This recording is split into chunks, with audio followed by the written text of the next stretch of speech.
who invite you to test price the luxurious 280ZX. It costs less than you think and gives you more. Now at your Datsun dealer. And by the Miller Brewing Company, brewers of Miller High Life. If you've got the time, we've got the beer.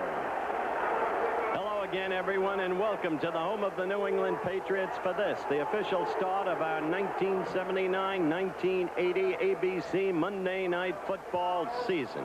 And what an opener we've gotten. A lot along the way, too. We'll have 3 Thursday night specials, 1 Sunday night special, the first Thursday night special this Thursday at Denver.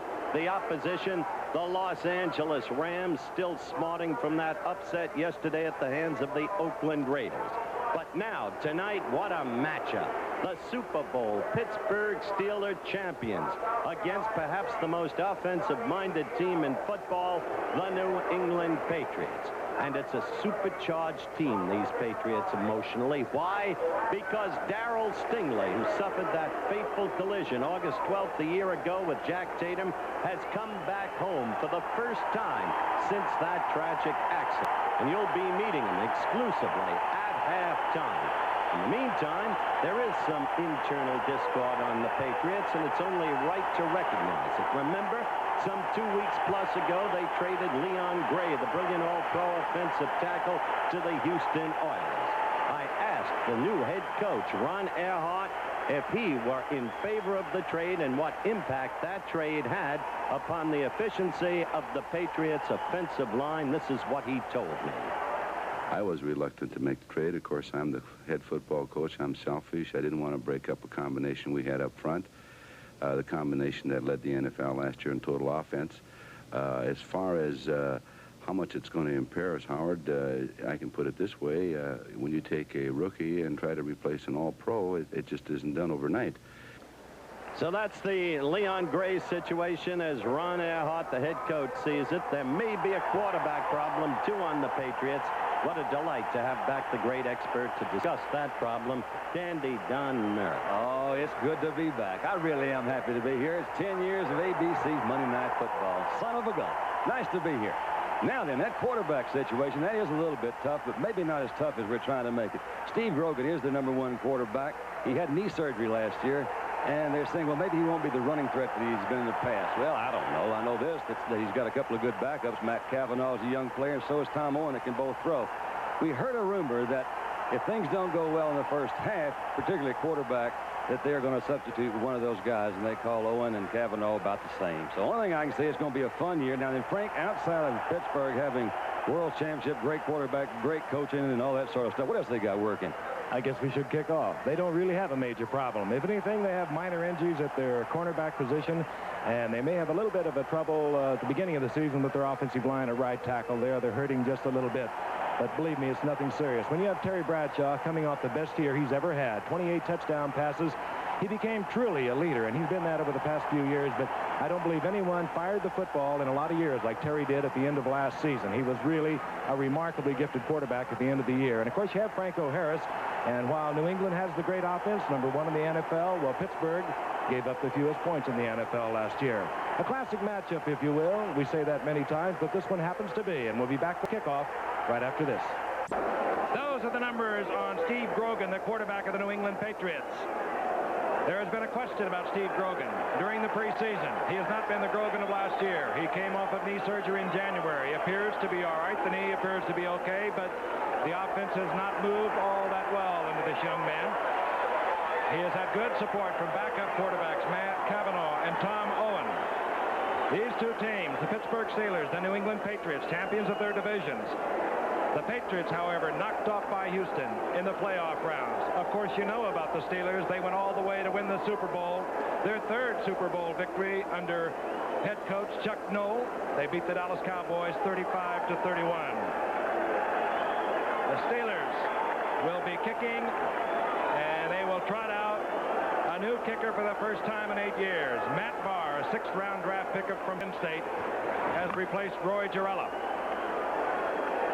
And Howard has already told you about the explosive offense of the New England Patriots. They have tremendous amount of speed, and when Grogan is right, they have the added dimension of an extra runner in that backfield. He rambled for over 500 yards last year. Second successive great running year for Grogan. He has a habit of getting it done. He doesn't do it with a lot of finesse, but somehow it happens. Deep goes number 35, Alan Clark. Dropping back with him is Rick Sanford. A pair of rookies are deep. Alan Clark, tremendous athlete, Northern Arizona, a 10th round draft pick, and Barr has it underway. Kicks it high. It'll be short. It'll be Alan Clark at the 8th. Good haul. Good haul. Oh. Big opening for Alan Clark. Clark out over the 45-yard line, and it was the kicker, Matt Barr, who turned Alan Clark to the outside. Offensively, we told you about Steve Grogan. He will be back there with Andy Johnson, another 500-yard gainer, and Sam Cunningham. He was the leading rusher last year. The wide receivers, they have speed. Number 29, Harold Jackson, and 86, Stanley Morgan. As you look at the offensive line, the question mark, of course, on the left side. That's where Leon Gray has departed. That tandem of Hanna and Gray was great for years. Gray now at Houston. Dwight Wheeler, first-year man out of Tennessee State, is filling the shoes. He wears number 62. First and 10. Handoff goes to Andy Johnson. Andy Johnson racked up on the middle of the Steeler line. Number 76 was in there. It was John Banaszak, and you see the rest of them. L.C. Greenwood, of course, perhaps the best along that front four. If you have better linebackers, I don't know where you'll find them. And, of course, the secondary, a superb secondary, but they cannot afford injuries tonight because they really do not have good backups. J.T. Thomas is hurting. And so Grogan brings up the New England Patriots. Second down, 9 to go. Gain of about a half a yard. The motion man, Harold Jackson. Play action. Grogan rolls to the left, tries to isolate a receiver. He does. It's Harold Jackson, and Jackson close to the first down. Steeler territory at the 45-yard line. Grogan, by the way, Don Howard calling his own plays tonight. That's got to be fun. Something that the Patriots initiated because they were taking up too much time messengering the play out onto the field, and they found themselves ready to start the play just 5 seconds before they had to dispatch the ball from center to quarterback, and thus they couldn't audibilize. So much for that. 5 rookies on the Patriots team, one of whom is the youngster you saw with the brilliant kick run on the opening kickoff, Alan Clark, the rookie from Northern Arizona. Didn't have a big-time college program or coaching behind him, but he has impressed Bucko Kilroy very much, the general manager and the astute player evaluator of the Patriots. Inches short, perhaps 6 inches. The 2 tight ends are in. They are enormous. Don Hasselbeck, Russ Francis, Cunningham, couldn't find it inside, sprinted to the outside, gets the first down, goes down in the arms of Jack Lambert. He could have broken off for a big gainer, but he gets the first at the 41. Sam Cunningham coming off 2 consecutive healthy years, the leading rusher last year with over 750 yards. Sam Bam, he did it. They went over old Wheeler that time, so at least that offensive line, the first time, a 3rd and short, they're going to check Wheeler out. They got the first down. Interesting ways the football works. Lynn Swan, the outstanding receiver for the Steelers, was a roommate of Sam Cunningham at USC several years ago. Now they are opposition tonight. Grogan to the air. Drop back. Look out. He gets pounded just as he releases the ball. It was short. And you saw the blitz. Jack Ham in there, number 59. Steve Furness was in there pretty close, too, Frank. He's the guy that's really kind of come in there and pushed the guys around, made them realign that thing. Dwight White's got a little, I guess he's nursing a sore ankle, but Furness is really the player. He's coming in and doing a job. He's a great pass rusher. White, incidentally, probably will see some action tonight. That remains to be seen. Depends on the flow of events. But he's not that damaged that he can't get in there if they need him. Robin Cole comes out. Wayne Woodruff comes in at 1 cornerback to give them 5 secondary men. That is for the Steelers. Second down and 10. They're thinking pass. They get run. Andy Johnson, and he's swarmed under there. Lambert, of course, number 58. Great all-pro middle linebacker. You'll see him all over the football field. Andy Johnson, of course, Andy, as you well know, was quarterback at Georgia. Had a big year. Patriots made him a running back. Had a big year in 76. Injured in 77. Came back last year. He was akin to his old self. Fine player.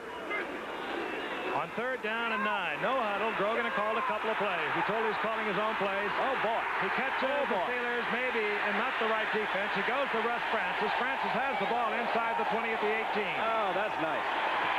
That's really a good example. We've talked about his mobility, but he's also a good strong guy. Moving Brown up in there, picked out Russ Francis.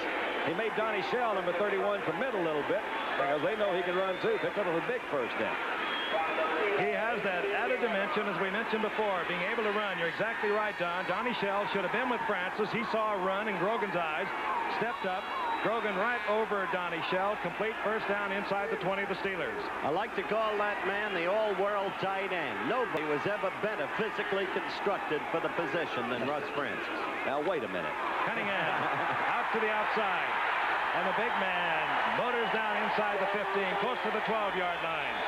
That's Ron Earhart, the head coach of the New England Patriots, living perhaps to some extent in the shadows of Chuck Fairbanks, the man whose exit was inglorious. Very last game of last season when they're about to play Miami, already in the playoffs, but that's history now. Point is, Ron's got a big task ahead.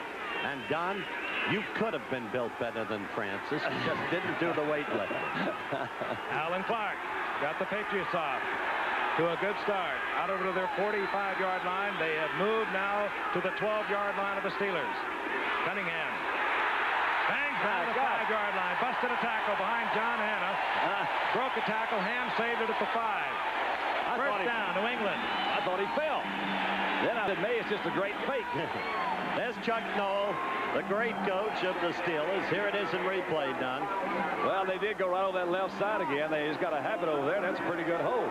I think Cunningham did slip a little bit, but there's some good leg strength. She had good leg strength. It was Hanna, as Frank pointed out, who was the lead blocker there. And they have been running effectively left behind Hanna and young Dwight Wheeler. New England threatening. Remember, the Steelers did not give up a touchdown the entire first quarter of any game last season. Play action. Grogan looking for a receiver. They're held up. Francis is there, but he has to overthrow, and Donnie Shell backs into it.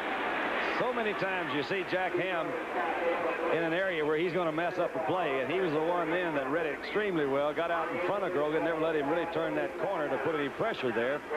I think he just threw it away. Well, you know about Ham, all of you. You don't want to be redundant. Through the years, you've got the same plays, the same players, but this one is so exceptional. Jack Ham out of Penn State, one of the many brilliant linebackers from that school. And only yesterday, Bill Berge of the Eagles tied him in all-time career high in interceptions by a linebacker at 56. So that's Jack Ham. 2nd and goal. Andy Johnson gets inside the 5 to the 4. They're tough yardage down here against the Steelers. Gary Dunn, who will see a lot of action tonight on the front 4 for the Steelers, was in there. He's number 67.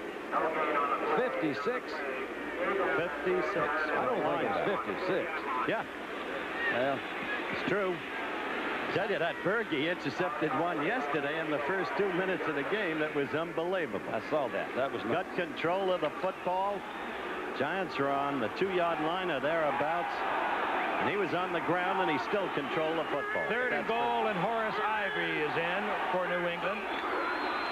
Play action. Grogan gets the pressure. Man wide open. Francis. Oh, yeah.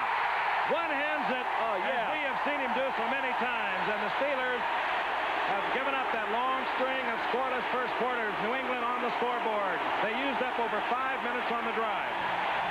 Oh, that was really pretty, and a really pretty drive, too. Well, the last person, as we look at it again from the end zone, to leave Darrell Stingley in the administration building up here before the game was Russ Francis. And he said, I'm going to get 3 tonight for Darrell.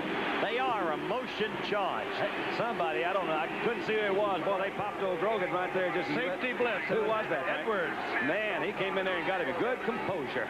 John Smith for the conversion. Yes. 9:39 remaining in the first quarter. And let's take a look again. He's coming off that line, little stand-up block. They're trying to hold him in there, then move him back across that side, across the flow. And then he is wide open. You'd have to think somebody missed an assignment. Give me that one hand on it, and it's mine. We'll be back. Russ Francis, he still hasn't given up motorcycles, Don. An hour he broke his ankle. Remember last January we talked to him. He said, "Nah, I had to get right back on there, just like the horse that throws the kids." Well, he should give up airplanes. He's got his own charter service in Hawaii.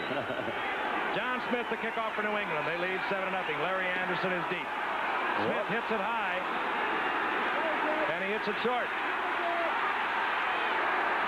And that was Tony Anderson, a rookie out of Temple, that pounds it back out over the 30-yard line to the 32. Okay, Terry Bradshaw will open at quarterback. He had a marvelous year last year. And Franco Harris, well, he's not all that far away from Canton, Ohio, I would say. There's your offensive line. The wide receivers, they're thin there. Lynn Swan is playing. He might not even be playing. They were not so many injuries to the outside receivers of the Pittsburgh Steelers. John Stallworth is there. Discussion on the field. We did not see a flag, but there is a discussion. Our referee tonight, Jim Tunney. Also got, they got a new man kind of in that line, too. We've got some injuries there. Ted Peterson stepping in where Larry Brown, Ray Penny's out for the year. What was that? Personal foul, unnecessary roughness, number 30. First down. All right, Larry Anderson, who was scheduled to run that kickoff back. It was short by John Smith. Tony Anderson, indeed, was the receiver. Personal foul against Larry Anderson. 1st and 10. Steelers have the ball. They're on 17-yard line. Sidney Thornton is starting. There he is, number 38, in place of Rocky Blyer, who has a sore knee. And the big man, the biggest of the Steeler backs, breaks a lot of tackles, and he gets out over the 25-yard line. Stopped there by Steve Nelson. There's 3-4. That's the front three. Ray Hamilton, of course, in the middle. Sam Hunt, number 50. He looks like 2 tackles. He weighs about 260. And a lot of speed in that secondary, and a lot of number 1 draft picks we'll tell you about a little later on. Thornton gets 8 yards, just short of the 25. As you look at Steve Grogan, who led the Pats to a touchdown with a pass to Russ Francis, their first possession. 2nd down, a long 2. The ball just short of the 25. Franco Harris gets his first ball. He's nailed. Ooh, he's hit hard there. It was Steve Nelson, one of those inside linebackers, and a strong dude he is, number 57, that made the stop right at the line of scrimmage. Maybe a gain of a half a yard. It'll be 3rd and a yard and a half. What's interesting about that is New England continues to play the 34 defense. Bucko Kilroy, the general manager, told me it may be growing obsolete. He said we can't generate a pass rush with it. But they sure can defense the run with it. You just saw an example where the great coterie of linebackers comes into prominence with the Patriots. 3rd, a long 1.5. Harris gets the call.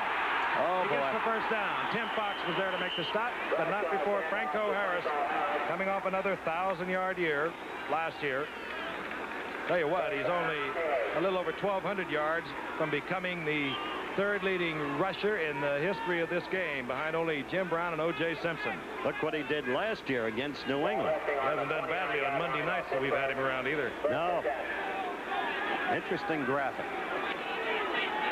One that I find really interesting, he carried the ball so many times last year and only fumbled it 4 times. 1st and 10. Bradshaw. All right, look out, Terry. Oh, son. Fires intended for Randy Grossman, and Grossman had Hunt all over him. The big man, as big as he is, was back there defending, along with Steve Nelson. Frank, in case some of the viewers are wondering why the great big Benny Cunningham, cutting the mold of Casper and Francis, isn't in there yet. He's coming off knee surgery, as you know, and as big as he is, as strong as he is, as fast as he is for his size, he's shown vulnerability, Dandy, to injury. So they want to go carefully with him, because in the long run, he's where that tight end is at. No derogation of the sure-handed Grossman. 2nd down, 10. Lynn Swan, flank to the right. To the left is John Stallworth. Play action by Bradshaw. Oh, little Screen to Sidney Thornton. It's a good one. Boy, that was pretty. That was Sidney really Thornton out to the 43-yard line. really set up well. 1st down, Steelers. Doug Bedoin made the tackle on Thornton. He's in there, by the way, again, because Rocky Blyer has a sore knee. He's missed all the preseason. Thornton has played most of it. Here it is again, Don. Well, there's a, you saw Franco go the other way, a little cross action in there, trying to confuse the linebackers, but it was just set up so well. They made it look like a run in the beginning. Then a regular pass. Terry dropped back and hit him slipping out to the side there. It was a nice screen. Superb block by the center, number 52, Mike Webster. 1st and 10. The ball just over the 43-yard line of the Steelers. Franco Harris pecking along the line. He does that so well. He really does. Bounces along till he finds something, and all of a sudden it doesn't look like he has much, but he gets 5 yards. How many backs do you think of, honestly, would not have made a first down when he gained a yard here a while ago? He has that way of somehow getting that yard when you need it, which obviously is sometimes more important than those other gainers. Well, his change of speed, Don, his quickness of acceleration for a man so big is simply astonishing. I think we all agree he's a good football player. If he's not, you've got a scoop. That's it. 2nd and 5, the ball at the 49-yard line. The Steelers now maintaining their own possession of the football. Thornton gets the call, gets a good block. Thornton is dropped. Good defensive play by Claiborne coming up from the left corner. I think that's old Hawkins out there, too. But that's one of the things to watch with this Patriots team, Don, as you know, probably as well as anybody in the business. What's that? That secondary of the Patriots. So many #1 draft choices, such quickness. The ability not to be worried about committing too early because of the ability to recapture, and so they can come up and stop the run as they did there. Thornton got 2, 3rd down 3. The ball at the 49-yard line of New England. The toss goes to Harris. He gets a block from Thornton. Not good enough. Down he goes, and he's in the arms of number 52, Steve King, and the Steelers will have to turn it over. A real good football player just ran into some more real good football players over there that time. Oh, that's nice. I like to see it. That's fun. Old King just up and he said, "You're not coming around me, fella." Craig Colquitt is out now for the Steelers, and dropping deep will be Stanley Morgan. He's a blazer. There he is. Man can motor. Craig Colquitt. Good kicker. He kicks it high.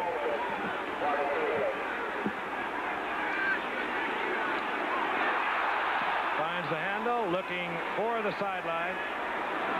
Morgan. Boy, he just barely missed it, too. Simulated the fair catch, and he just did miss, putting it out inside the 5. But it's a touchback, and New England with a 7-0 lead. Here in the first quarter, 5:10 remaining, will have possession at the 20. Frank Gifford along with Howard Cosell and Don Meredith, and we've got a pretty good football game going here. The 2 division champions from their respective divisions in the American Football Conference. The New England Patriots, they got on the scoreboard on their very first possession. It was Steve Grogan to Russ Francis. The Steelers moved the ball well. Then they came up short on the 3rd down, and now the Patriots have their second possession, the ball at the 20-yard line following the touchback. Grogan, play action to the right on 1st down. I'm telling you. And out he goes for another 1st down to the 33, and well, he's getting a little smarter. I don't think he would have done that a year ago. Maybe not, Frank, but that was a key play for Ron Earhart, the head coach, and Bucko Kilroy, the general manager, to watch. They wanted to see if he could still do it after the surgery. I think more important than that, you got a good shot there of Wheeler, the guy that they're really questioning, the new left tackle. They did a little stunt trick, whatever you want to call it. He picked it up, and those are one of the most difficult things for the young lineman to pick up. They did a little cross block over there, and he got his man. We're talking about Dwight Wheeler, number 62, who is replacing Leon Gray, who is now in Houston. On the 1st and 10, the handoff goes to Cunningham. And he did it again. Cunningham bulls his way out over the 35 to the 36-yard line, 37-yard line, a gain of a long 3. It'll be 2nd down and 7. I had an interesting comment, Frank. You walked out before the game started, before we came on the air. I was talking to David Israel, the brilliant young columnist of the Chicago Tribune, and he said, "I hope you guys aren't going to talk about Leon Gray. I can't remember a block he threw," which is vivid testimony of the fact that David has not been watching the Patriots. Now, where did you come up with that? Take care of old David. Here we come. Grogan, he fires intended there for Stanley Morgan, number 86. Knocked up in the air. Jack Lambert. And Jack Lambert, the middle linebacker, as he always is, around the football. He gets the interception on the deflection. All right, let's see if we can see what happens. Another little kind of a play action half roll out here. Option run and throw. Ham is back there pretty deep. Never really put any pressure. Gosh, that was just a good defensive play.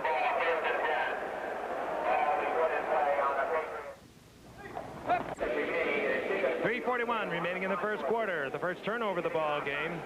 Jack Lambert, this man who is always around the football. I've characterized him as a method type football player. If you ever heard of a method actor, he really gets involved. Mike Wagner caused the interception when he hit the intended receiver, Stanley Morgan, jarring the ball loose. Steelers 1st and 10. Handoff. Sidney Thornton, left side, inside the 49-yard line for a gain of about a yard. Good defensive play there. Sidney Thunder Thornton in there because Rocky Blyer is not. Also, #1 draft choice of the Steelers, Greg Hawthorne, who proved himself in the preseason to be a surprisingly good lead blocker and with surprising speed as an outside runner. There's Thornton. Not in there because of a pulled hamstring. As Frank said at the very beginning of the telecast, the Steelers hobbled by nagging minor injuries. Frank knows things, doesn't he? New England in a 4-3. They're anticipating pass. They have number 78, Tony McGee. He's their best pass rusher. Bottom of the screen. Bradshaw gets right it there. Man open. It was Grossman, but the big man, the big round cat, was back there. No, this time getting back there was Mike Hawkins. Well, he's big too. Yeah, they're all pretty good size, aren't they? You know, that's one of those things where those sometimes referee back there will throw a flag, say you're face guarding, because he was really pretty well beaten. On the face guard, Don, as you know, you've got to wave the arms. There's a frequent confusion over the interpretation of that rule. If the hand is merely outstretched, no face guarding. You must wave the hand and the arm. That's good to know. 3rd and 9. Swan goes out to the right. Out to the left is Stallworth. Whoops. Flag is down. You saw the Patriot offside. Oh, yes. Bradshaw underthrows Stallworth, but he'll have another opportunity. A Patriot out of their 4-3 defensive left tackle. There's the indication from referee Jim Tunney. Tunney, the single most handsome referee in the league. Hollywoodish type, lives out there. Yes. 64. Still 3rd down. Richard Bishop, who lines up at tackle, along with Ray Hamilton in the 4-3 alignment when the Patriots want to get more of a pass rush. So it'll be 3rd down now and 5. 2:50 remaining in the first quarter. Now, Stallworth, 82, Swan, 88. Top of your screen, 2 wide receivers. To Bradshaw's right, Randy Grossman, a clutch receiver, lined up at tight end. Look, Stallworth has the first down. good play. Blitz coming in on Bradshaw, and he got it off. Stallworth and Swan can 1-2 you to death. Remember the Super Bowl? This time you'll be looking at Stallworth again. Dandy Don will delineate. I certainly will. The one, you know, when you, as we've said it so many times, but there's a way whenever you're going to send those linebackers, they're trying to get improved pass rush, as you mentioned. These guys can do it because they've got so much speed back there, but they're covering guys that can also burn. So Terry made a good adjustment, just flipped it out there, got him a first down. At the 31-yard line of New England. New England leading 7-0. Bradshaw, he could write a letter. Yep. Incomplete. That was in and out. That was old Swanee, wasn't it? Lynn Swan is playing with a very sore toe, and as a matter of fact, he has been in camp just a little over 2 weeks, involved in what he considered a very serious court case out in San Francisco. Was late coming back. Quite a controversy developed over that. The man is just a remarkable athlete in all respects. Nobody knows it better than Frank. He's had Swanee down at the Superstars a number of times. There you saw the miss. Very rare for that remarkable young man. 2nd down, 10. Nobody better at coming back for the football. We'll get into that later, Don. Or coming across the middle, making those sliding catches. Or going deep with it. I mean, whatever you like. he's also a good football player. Bradshaw changing off. And he didn't change quickly enough. It'll be a 5er against the Steelers. Point I was making, Don, while we have a second. There's Jim Tunney measuring it off. Swanee only averaged 14.1 yards per reception last year. Yeah. Which was less than the average for the average wide receiver. And it's because he comes back, shields the defender with his body, makes the great leap, you know, his leaping ability. Yeah. In other words, completes passes on passing technique that with other receivers wouldn't be completed. I want to think about that. And I'm going to come back later. Okay. All right. 2nd down, 15. Ball inside the 36-yard line following the delay of game. Bradshaw again with a lot of time in there. Oh, it is. Holds on. He has There's the the one. first down at the 17th. Not coming back, going up. Oh, my God. You've got to be fearless to do that. Now, but wait a he minute. doesn't. Wait a minute, Howard. Now, Frank had that one. Frank, you had the one coming across the middle, so you cover this one. I'll tell you what. It took a lot of guts. You bet it Sure did. does. He knew Flex was there. Oh, He knew man. he was going to get pounded. Forget And the he sore toe. maintained his concentration. Now, this is the same guy that dropped the one that was in his hands the play That's right. before. Swanee does have that great leaping ability that you talked about, and that concentration, and that's really what. How in the world do people catch balls like that? And he is some kind of stoic because that hurt. Hurt me. Ball at the 17. Sidney Thornton, right side, and down goes Thornton. Good defensive play. Bedoin coming up there. And then collecting help from Mike Hawkins. Bedoin, 27, Hawkins, 59. See the way those speedsters come up from that backfield and not afraid to commit. They did, but I tell you, Mike Hawkins is really the one that did it, because he's that linebacker that strung it out up there, and they're doing what they're supposed to do. You know, I found it a little surprising that they let Zabel go. We talked about it earlier, but they said, yeah, they have so many good linebackers in there, and they've been honest with him all along. They said, hey, we're going to go with some younger guys. He's, there you go. Chuckaroo. Chuck Noll. One more win, and if it came tonight, he would have won 100 football games. There's only 14 other coaches have ever done that. Second down, 9. Bradshaw, play action, looking for Stallworth. Finds Grossman in the end zone. Overthrows, but Grossman well covered back there. Picked up in a very nifty style by Doug Bedoin again. Showed you Ron Earhart there, Chuck Noll before that. Interesting man to study, Chuck Noll. Went through a long building process when he took over the last place Steelers. Used to be entirely different, I think, in his behavior on the sidelines. Now, aware of what's been developed, of how great his talent is, with a total security in them based upon 3, count them, Super Bowl victories, he remains substantially implacable on the sideline. Third down, 9. All right. Bradshaw, Look out, Terry. You got him. Oh, yeah. Fires over the middle to Grossman, and the man that saved that was Sam Davis, who came back and picked off McGee, I think it was, coming in defensively. It looked like Bradshaw was going to be trapped, and Sam Davis made a great block for him. Maybe you'll see it here. Watch 57. He'll come back. There it is. That's some good pressure right in through there, though. They're out of the corner. This is heck of a throw by Terry. That thing was right on the money. He's running one way, and you've got Grossman going the other. All right, and the quarter has expired. The Steelers have the football. First and goal, 4-yard line of the Patriots. They trail 7-0. The terrible towel, the yellow or orange towel, symbolic of the feared Pittsburgh Steelers Super Bowl champions. An invention of Myron Cope, a brilliant sports writer who turned very popular local announcer in Pittsburgh. His invention, the fans love it at the local level. And a very popular Terry Bradshaw has moved the Steelers inside the 5-yard line. First and goal. Grossman in motion. Franco Harris.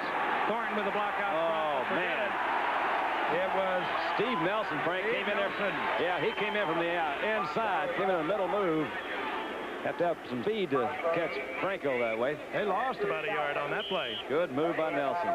It's been frequently said as you watch Nelson coming through here, number 57, that he's one of the best there is at what he does.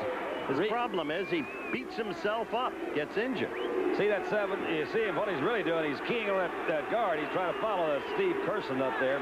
And he did it. He beat Curson out there to the block. Second and goal. The ball at the 5-yard line. Inside handoff. Thornton just sheer strength as he hurdles his 230 pounds down close to the 2-yard line. It'll be third and goal. Chuck Noll looking on. Trained well. 7 years he played under Paul Brown. Coached under Sid Gilman, Don Shula. Won 1 game his first season when he came to the Steelers. From 72, he has not been out of the playoffs. With a surprising sense of humor, despite the determination written across the face. Third and goal. Steelers down by 7. Oh, yeah. Oh, bang. And Sidney Thornton found a big hole over Sam Davis and Mike Webster, and he's into the end zone, and the Steelers are within 1 of tying it up. All right, let's see. What are they doing up there? Man, that's just kind of straight away. They're counting on Nelson to fill that middle. And he had a good move on him in the inside. That was Mike Webster that they followed. Just shot out there and got it. Opened it up, didn't he? I'll tell you, you have to fill those gaps on a goal line defense. You can't take them head on. That looked like what they call a little outside 4-3. Both went to the outside, so you get it, middle linebacker. An ineffectual one. That's right. Matt Barr. No good. Welcome to the NFL, Matt. And I started to say that Matt Barr has just scored his first NFL point. Matt Barr has just not scored his first NFL point. Steelers down by 1.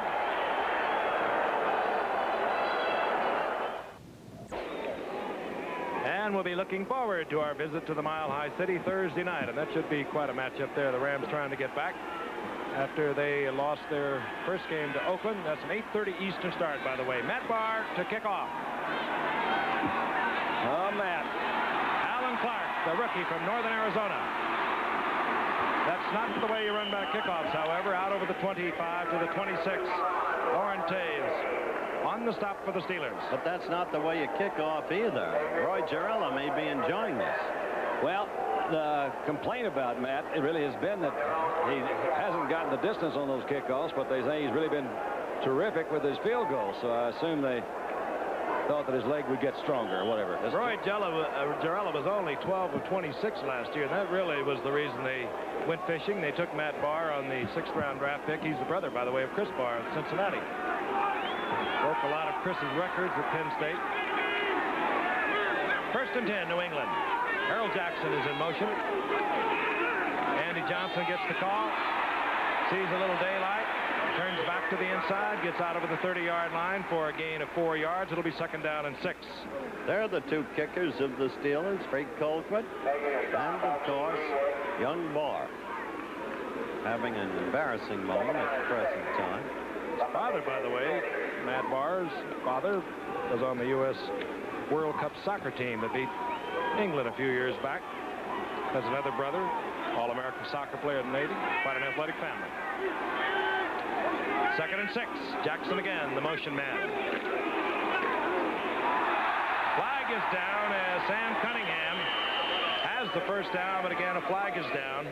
May call old Harold Jackson for starting toward that line, and let's see. Well, it could have been. You got it. It just fascinates me. How the heck you do that? 2nd and 11. Draw play. Cunningham fools no one. He gets a couple of yards. Back to the original line of scrimmage. It'll be 3rd and 10. It might be likened, Don, to a batter who adjusts his batting stance according to the pitches. They line right up as they did earlier in the first quarter. We told you about that. Grogan calling his own plays, trying to catch the Steelers, maybe a little lax setting their defense. Grogan fires and it's incomplete. Intended there for Andy Johnson out of the backfield, and New England will have to punt. Their first punt. 10 men at the line of scrimmage. Swan, we understand, has been told, well, fair catch it. Stay out of trouble. You got a bad toe. We don't want to lose you. We don't have another wide receiver, but Lynn doesn't like to fair catch it. I don't think he's going to catch it at all. Oh, and it takes a good New England bounce. Oh, the rookie 4th-round draft pick, Eddie Hare, was the punter for New England. And he gets off a beauty. Swan couldn't handle it. And Pittsburgh will start at their own 16-yard line when we return. Russ Francis, apparently with an ice bag on his right hand. We'll try and get a report on that. His hands were warm. Well, it's not all that warm tonight. Oh. The Soccer Bowl. Vancouver, of course, with that stunning upset victory over the Cosmos. Tampa Bay has been in the Soccer Bowl 3 times since 1975. The Steelers have won the Super Bowl 3 times. They have a 1st and 10. The ball up to 16. They're down by 1 point. Franco Harris gets the call. Oh, boy. This time he tried to tippy-toe back inside, and he got nailed. That's that Nelson. Again, you got old Nelson right out there in the middle of that outfit. Plus, you got Ray Hamilton. Go get it, Sugar Bear. You were talking about how tough it is against the run, and what it really does is allows those guys the flexibility to a little bit more room off that line where they can pursue so well. And that's why they like it, I think, against the run. New England. They almost have a specialized defensive units. They shuffle linebackers and front 4. Ray Kostick is in there now, number 55, a 1 linebacker. 2nd down, a little more than 10. Franco Harris gets the call again. Gets to the 19-yard line, a gain of a couple. Give him 3. It'll be 3rd down and 7. I like to put Kostick in there because he's A, good on pass coverage, and B, on special teams. He was originally recommended to be drafted by the Patriots when Ray Perkins, the present head coach of the Giants, was an assistant here. And then, when Kostick played out his option, the Giants tried to get him. They actually had to sign an offer, but the Patriots met the offer, so he stayed with New England. We've been told Francis, the tight end for New England, has a sore hand. He will come back. 3rd down, 7. Bradshaw putting both backs out, and he gets in trouble but gets out of it, and he finds Cunningham. What an arm. Benny Cunningham, and we were telling you how he was throwing the ball at the end of last year. Don, I don't know anyone that can throw it as strong as he can. He can throw off balance, either foot. It just doesn't matter. That's really what he does. Look again, I think that's what he did this time. He's getting a lot of pressure, and he just turns up and zip. That ball is right there between the 8 and 9. It was over Bedoin and in front of Mike Haynes. That got him out of a hold, and indeed, the 1st down at the 44-yard line. Rod Schote defensively now for New England at linebacker number 56 as they continue to juggle personnel.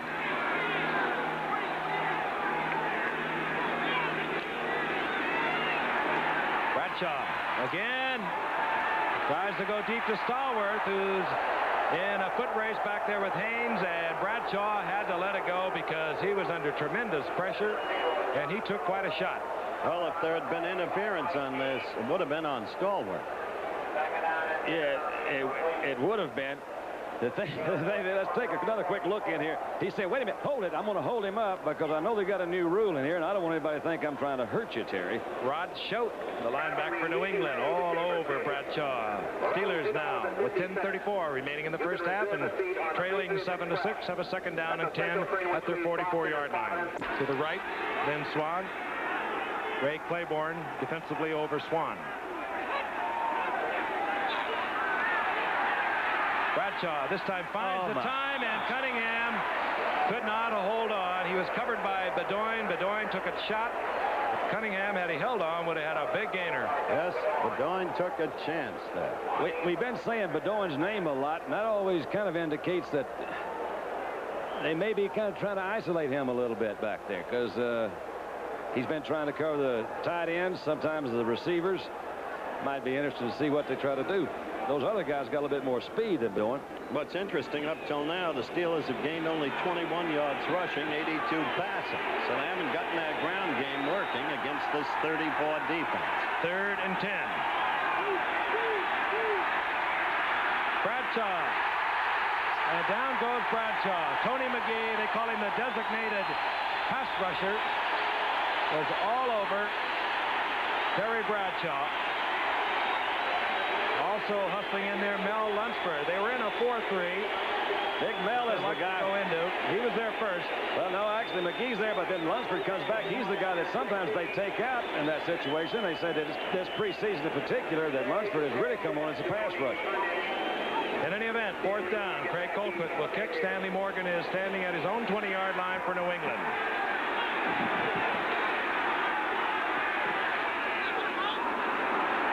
Necessarily a good kick by Colquitt. As a matter of fact, he goes out of bounds at the 33-yard line. So New England, not bad field position following a 29-yard punt by Craig Colquitt.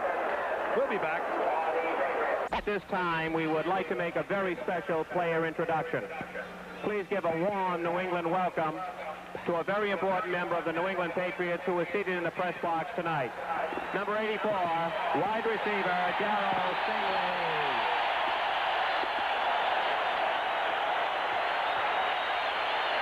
Darryl Stingley, whom you will hear from at halftime in an interview with Howard Cosell, making his first return visit. There's an absolute capacity crowd here. A standing ovation for number 84, who was injured, of course, tragically last October, August the 12th. He has returned home. He is going to be executive director of playing personnel, has a very optimistic outlook on his future, has regained movement in his right hand after being fully paralyzed for so long. And as I said, you will hear from him at halftime. this is a moment to remember. As one fans the stands, looks at these people, one realizes what an athlete can come to mean to a population. And this has been a remarkable athlete, number 84, Darryl Stingler. And it happened on August 12th, a year ago, the collision with Jack Tatum. Not only were the fans applauding his teammates on the sidelines, facing up to the press box, applauding number 84.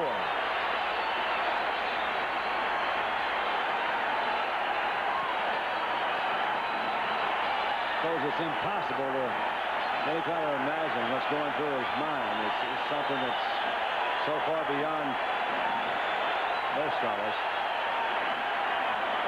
Well, when you meet him at halftime, you'll see the kind of young man he is. Another special kind of courage. Owner Billy Sullivan announcing today that he would be the executive director of playing personnel for New England. He wants the scout college personnel. Plans in the coming future, whether it be 1 year, 2 years, 5 years, to be able to move around the country, look at film, see young college players. Those faces are lit up as if they are one. And from the way Darryl was greeted when they wheeled him into the administration building here tonight, as the tears rolled down his face, you know what they meant to him. And those players, they poured in to see him. Let the moment speak.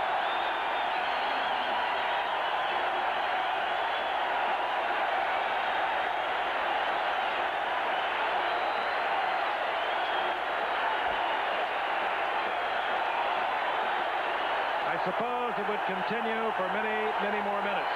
Darryl, I'm sure, would not want that to be. The relation continues as play. Well, it cannot be resumed as Steve Grogan obviously cannot call the snap numbers. And Grogan leads his teammates away from the line of scrimmage, applauding Darryl Stingler.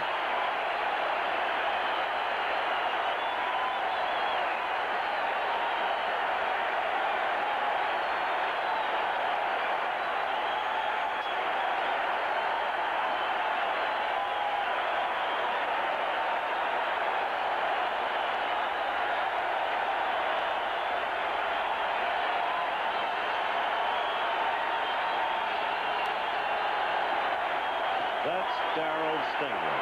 He wore number 84. He went to Purdue. He was one of the finest wide receivers in all of football.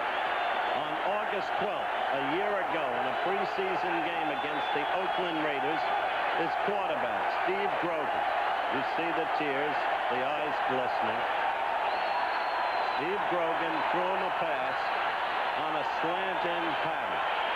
Always a troublesome pattern.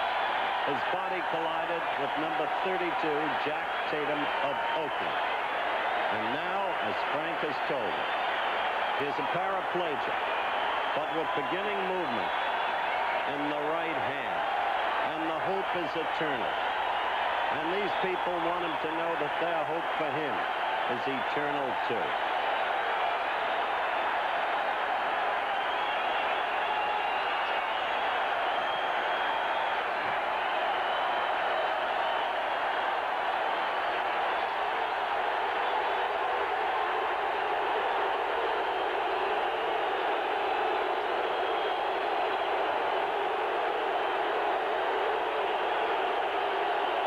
Dave Grogan trying to quiet the crowd, looking over 1st and 10. New England, the ball at their own 33-yard line. The handoff to Cunningham, and Cunningham spins back and goes down in the arms of Gary Dunn. After a gain of a couple, it'll be 2nd down and 8. 9:50 remaining here in the first half. New England scored first. Pittsburgh answered back, but they missed the conversion, so the Steelers are down by 1. Russ Francis, we saw him a while ago with a big ice bag on his right hand, is in the lineup. Can't hardly miss him. He's 6'6", a 240-pounder, wears number 81. 2nd and 8, the ball at the 35-yard line of New England. Grogan Good pass protection, and did he throw a beautiful shot to Stanley Morgan. He laid that one right there. L.C. Greenwood charging in on Grogan, and Don, you won't see a finer pass throw. No, sir. It was right in the middle there. He got him going. Had pretty good coverage back there, too, Frank. That thing was... He was not that wide open. Had Jack Ham dropping back into that deep zone, and he hit him right in the middle. Let's take another quick look. Pressure applied by L.C. Greenwood. Furness was in there, and look at this. That is right on the money. Right over Jack Ham. That was Ron Johnson, number 29, that was back there covering him. And the first down is all the way down inside the Steelers' 33-yard line. Horace Ivory, 23, now in a setback, replacing Andy Johnson. Ivory, the leading rusher in preseason. But the ball goes to Cunningham. Down he goes in the arms of Robin Cole. After a gain of 3, it'll be 2nd down and 7. Mike Wagner up there to help Robin Cole, who alternates with Lauren Taves of the Steelers. Taves perhaps a little better against the pass, while Cole is just dynamite against the run. That catch seconds ago, Dandy, by Morgan. I can't help thinking of when Stan walked out of Stingley's room tonight, past you and Frank, just before you came in. And Stanley said, I'm going to get at least one tonight. Well, do it for Darryl. Emotions often overplayed, but not in this case. Grogan, 2nd down, 7. Got hit. Ball deflected and intended for Russ Francis. And we have just received a report that Terry Bradshaw has damaged his toe. We don't know how severely. We're looking along the bench trying to find him. Yep. There he is. Well, he's got a lot of toes, I guess. He's still checking it out. He's tough. It's those little... No, it hurts. that does hurt. You know, it is funny. You got a lot of toes, but it only takes one of them to really hurt. That's what Lynn was telling me this afternoon. How did you find that out? I just figured that out. Lynn, of course, suffering from sore big toe on his left foot. I read somewhere they got a thing called disco toe and disco thumb now. It's a big epidemic. Maybe that's one of them. And jogger's feet. Yeah. 3rd down, 7. Look out, boy. Whoa. Oh, man. Jack Lambert. He took it away in from a him. pass rush. And Mike Wagner was all over Russ Francis, but he just took it out of the arms of Mike Wagner. He really did. 2 great plays. One by Grogan, and then one by Russ Francis. After all, he's all world. That's what you said. Look at that. Little quick dip to the inside. He just did. Wagner was looking toward that goal line, wasn't he, on the other side? Sure was. And a minute more, and he'd have got seconds more, he'd have gotten away. He was trying to get the ball to Francis the play before, and that was when it was tipped. Francis was open then, too. Francis, who scored the Pats' first touchdown, their only touchdown, gives them a 1st down at the 15-yard line. Horace Ivory. Down goes Ivory. Mel Blood coming up from the cornerback. Getting a little help there from number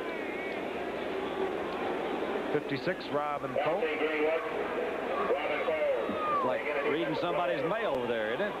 We're slipping in there close. We're bringing it right to your living room. It says, be alert. Bradshaw is currently leaving the field, and that would, well, it could be very damaging to the Steelers. Mike Kruzik is the backup quarterback. Played his college football at Boston College here nearby Boston. He has not played that much football with the Steelers. 2nd down and 9.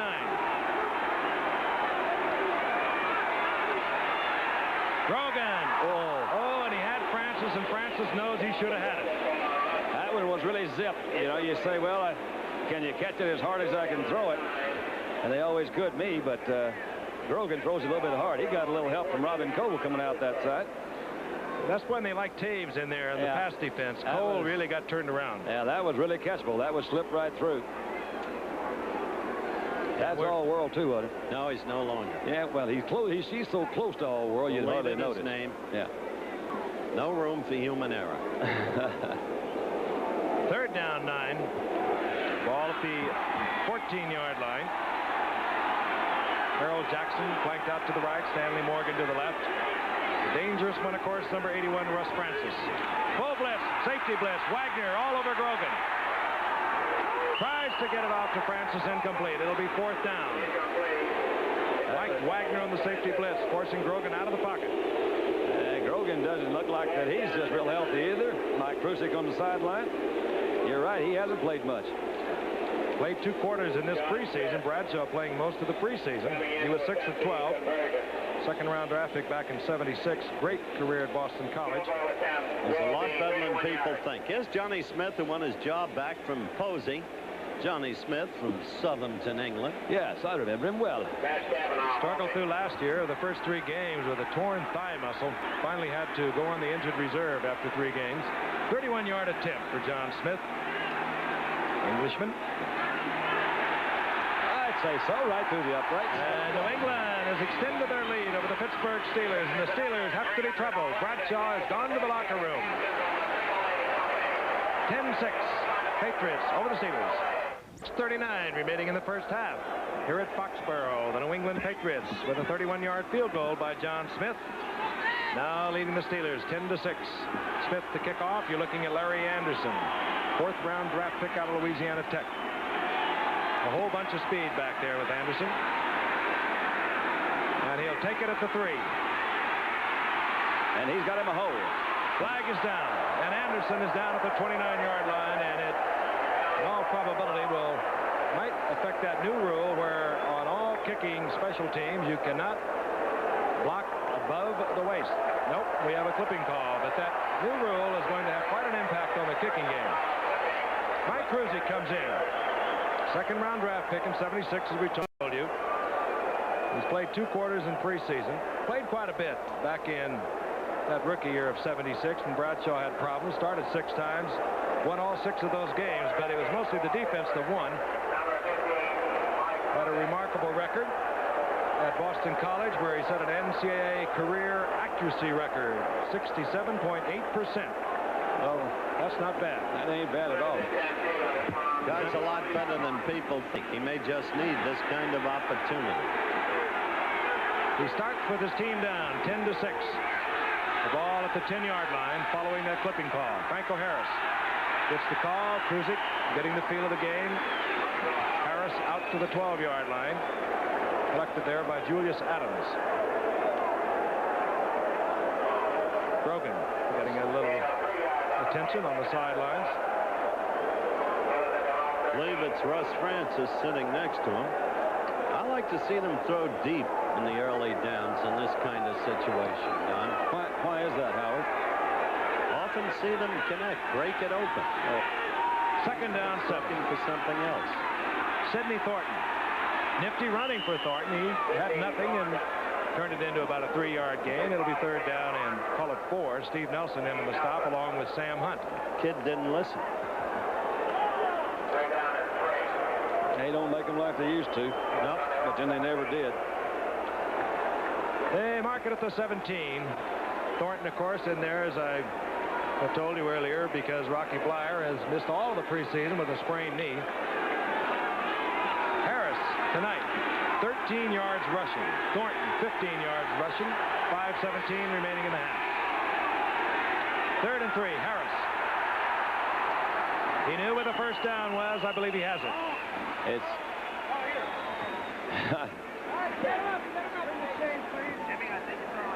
I thought Krusik, he handled himself as well as any, what they call a backup quarterback I've heard. He had a couple of comments that he says, I'm really a little impatient because I really have worked hard, prepared. He gives it a full year-round effort. He says, I think that's really my job. That's what they're paying me my money for. He doesn't really work in the offseason other than preparing himself for that season. So he's getting a little impatient. He said, I don't want to wish anybody any bad luck like injuries. He said, but I want to play some football. Harris gets the first down. The tight ends, by the way, are shuffling the plays into Krusik, Vinnie Cunningham, and Randy Grossman. Krusik, play action. Uh-oh. Ooh, attempted there to John Stallworth. Stallworth well covered by Mike Haynes. Yes, sir.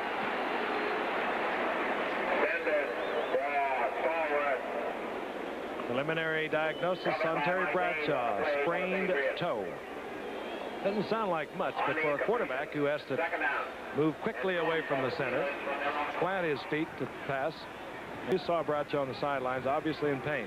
Big Russ on the phone. Oh, yeah, he wants to talk to you, Howard. I'm not going to help him anymore.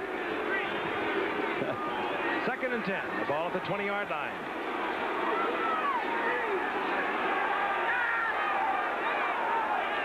Franco Harris. And good defensive play. Number 72, Mel Lunsford, moving in defensively from left end. Always good, as Don noted earlier, against the run, and now suddenly surprisingly good on the pass rush. Tough cookie, that Mel Lunsford. Talent-laden football team, New England. He helps them out when they want to slide into that 4-3, which they do frequently. Have been using it frequently this evening. Much more than we've seen them in the past. They're in it right now. 3rd down 9. Kruzik. Flag is down, and Kruzik gets the pass off, but it's incomplete. Intended for Lynn Swan. Flag is down, deep downfield. You can tell Swanee by the slide.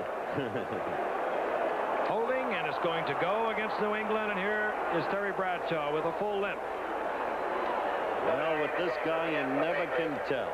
I saw him carry him off one time when he came back. I mean, I thought, I said, man, that might be the end of his career. Holding, defense, 1st down. That was the call. Frank just made an excellent point. We noted at the advent of the game that New England plays a basically 34 defense. Yeah. That Bucko Kilroy is growing increasingly disenchanted with it for the absence of a pass rush. And during the course of the game, more and more frequently, they have gone to a 4-3. 1st and 10. Kruzik tries to get the screen off. And he does not, as Mike Hawkins is in there all over Kruzik. I think you'll see 4 guys down in one line, but somebody just misses a block there. He just came through kind of scot-free. That's a linebacker. Oftentimes, an offensive tackle will look for a certain number over there. He doesn't see it. He says, well, that's not my guy. He's not going to come. But he did that time, didn't he? I'll tell you, with guys like Mike Hawkins, who played a lot of down line, they can give you a funny-looking look. They can make it look like a 4-3. They can pop out of it into a 3-4, or they can come with the 4 men. That was always the Shula theory with his old 53 defense. 2nd and 10. Franco Harris. Nobody home there. Turns to the outside, and there's a whole lot of folks home there. 3rd and 10. They really argue with some different looks up there, and I think it's causing them some problems, which is kind of unusual because it's such a veteran offensive line. These guys really pulled it together the last couple of years on that offensive line. Well, as you mentioned, Don, too, at the right tackle spot, they're missing Larry Brown, and of course Ray Penny had to go on the injured reserve following complications after an appendectomy. Ted Peters is in there now at right tackle. Harris held to 18 yards with 2:51 remaining here in the 1st half. 3rd and 9. Kruzik again under pressure, tries to go to Thornton, and Thornton cannot hold on, and down goes Kruzik again, and he's getting a lot of action early. It's a good initiation. Yeah, but you ask yourself, sometimes you change quarterbacks and that other quarterback comes in and man, he's really hot. Other times he comes in and it seems like just what we've seen today. Nobody's blocking. I mean, they're missing some assignments. You say, why does that happen? Now then, I don't know. Why'd you bring it up? I don't know. I thought maybe one of you guys would know. I don't know. That's what they used to do to you. It might be that he's not Terry Bradshaw. I don't know what happened. Craig Colquitt. Whoa. Handles a bad snap. Gets off a low kick. Stanley Morgan lays back and then moves away from the ball as the Steelers, with a bad kick, still will have New England back at their 36-yard line. Don't forget, we'll be with you Thursday night from Mile High City, Denver, Colorado, Mile High Stadium. The Bronx with that vaunted defense, regardless of the absence of Lyle Alzado, who figured so prominently in Cleveland's overtime victory over the Jets. The Bronx shut out the Cincinnati Bengals. The Rams were upset by the Oakland Raiders, 24-17. Should be a great game, 8:30 Eastern time. Remember that time, a Thursday night special. On 1st and 10, New England. Flag is down.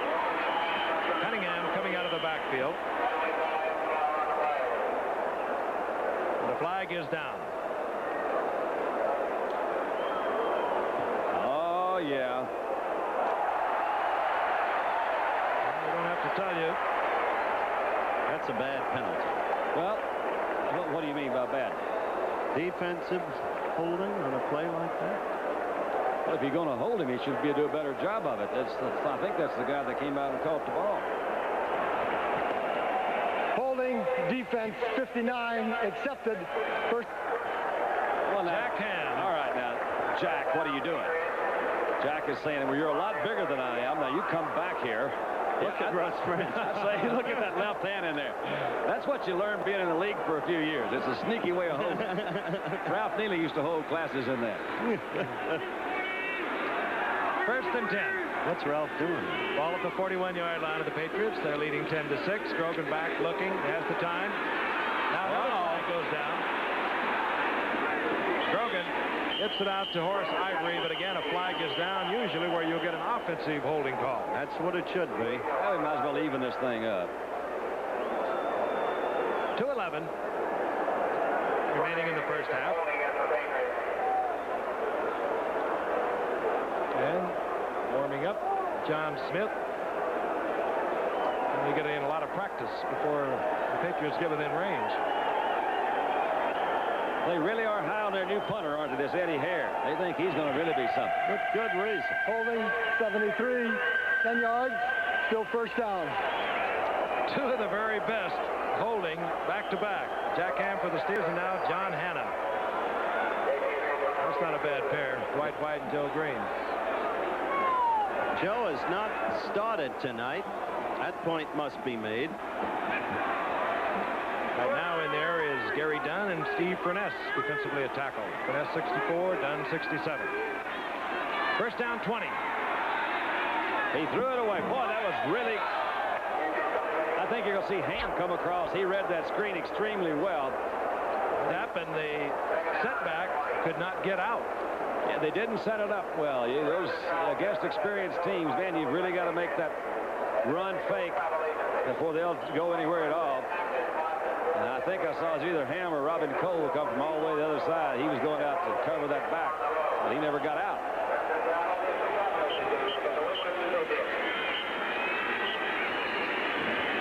Three wide receivers now for the Patriots. Carlos Pennywell, second-year man out of Grambling. Another speedster is in there, along with Stanley Morgan and Harold Jackson.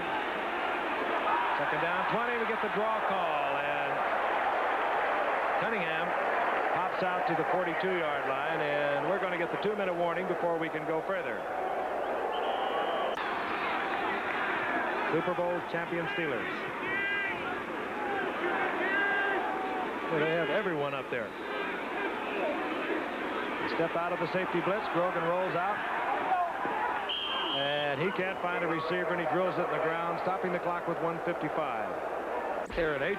He was the last one to run one back for a touchdown. T-Bell has a pulled hamstring. Jim Smith, the Steelers like to have him run them back. Well, he has a sore ankle, so Swan is being pressed to service, and they almost got that one. Boy, I think Donnie Shell could have blocked it. Fair catch called for and wisely made at the 20-yard line by Swan. He didn't want to run the risk of running into the kicker, but yes, it looked like Shell could have blocked it. Hare is a 2.5-step kicker. The Steelers know that. They know he's not fast, and they were avoiding a penalty here. They might have gone for it if he would have gone for the foot instead of where he was at the time he kicked the ball. It was Tony Anderson instead of Donnie Shell, but he was right back there.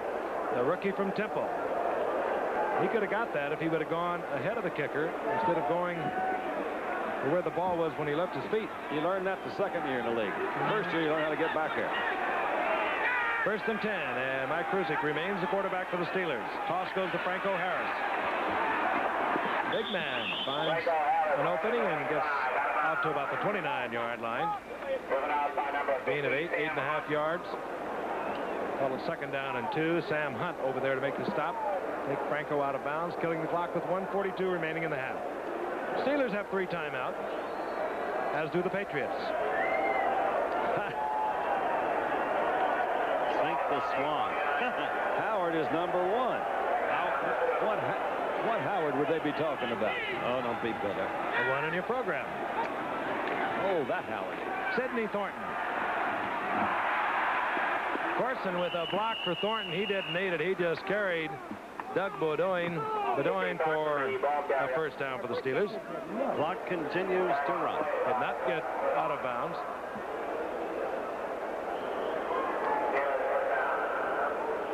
You know, you can almost feel it now. Mike Kruzik has not played all that much, granted, but the Steelers are a different football team without the spark plug Bradshaw in there. They don't move as quickly. You don't get the same feel, even up here.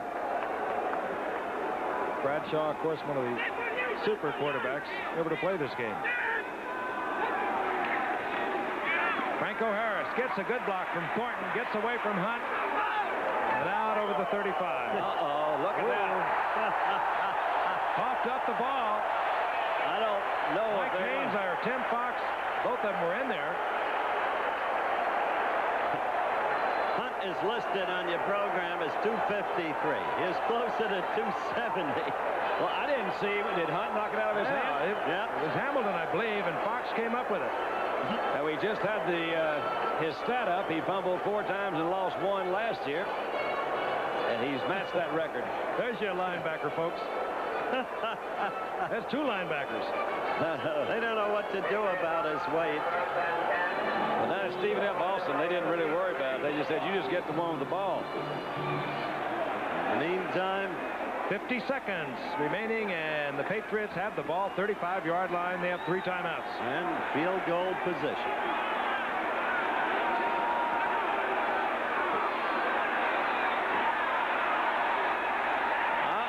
Grogan underthrows intended there for Stanley Morgan, but he was popped again.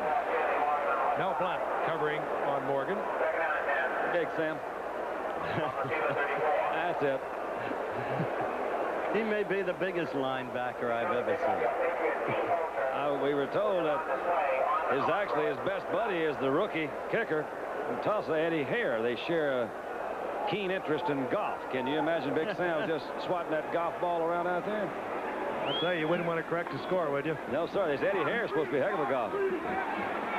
2nd and 10. Grogan has grown cold. And he warms up to Cunningham. Gain of about 5 yards. They'll give him 6 as they mark it inside the 29-yard line, and timeout now being called by New England. Seconds remaining in the half. 3rd down and 4. New England has the football inside the 29-yard line of the Pittsburgh Steelers. Earl Jackson split to the right. You don't see him. To the left is Stanley Morgan. You see him bottom of your screen. Grogan on a bootleg. And he has the first down at the 20. And they'll call timeout again. That will leave them with 1. Got him in close now. 25 seconds remaining in the half. From the packed house here at Schaefer Stadium. A sensitive, tender, touching time. 1st and 10, New England. They have the ball at the 20-yard line. They have 1 timeout. They have 25 seconds. Grogan in a rollout. Giving himself the option, and he takes it.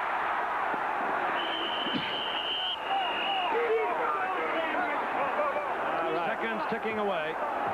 They better get that thing moving a little bit. That's not a quarterback trap, of course. They're going to let it run down. They'll call timeout before time expires. That's it. And out comes John Smith. John Smith, He's just as confused as where the huddle was. Sometimes they don't, you never do know. 32-yard attempt.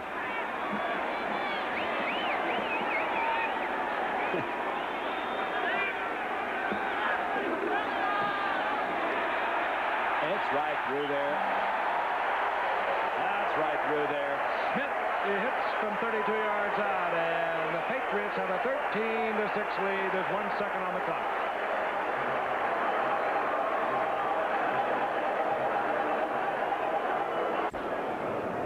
Gave the Steelers a lot of speed back there. John Smith had a little visit with his teammates out there and probably said, I'm going to knuckle this thing along the ground. We don't want necessarily to have Larry Anderson get his paws on it. He can hurt us. Well, that obviously was not what he said. He thought about it.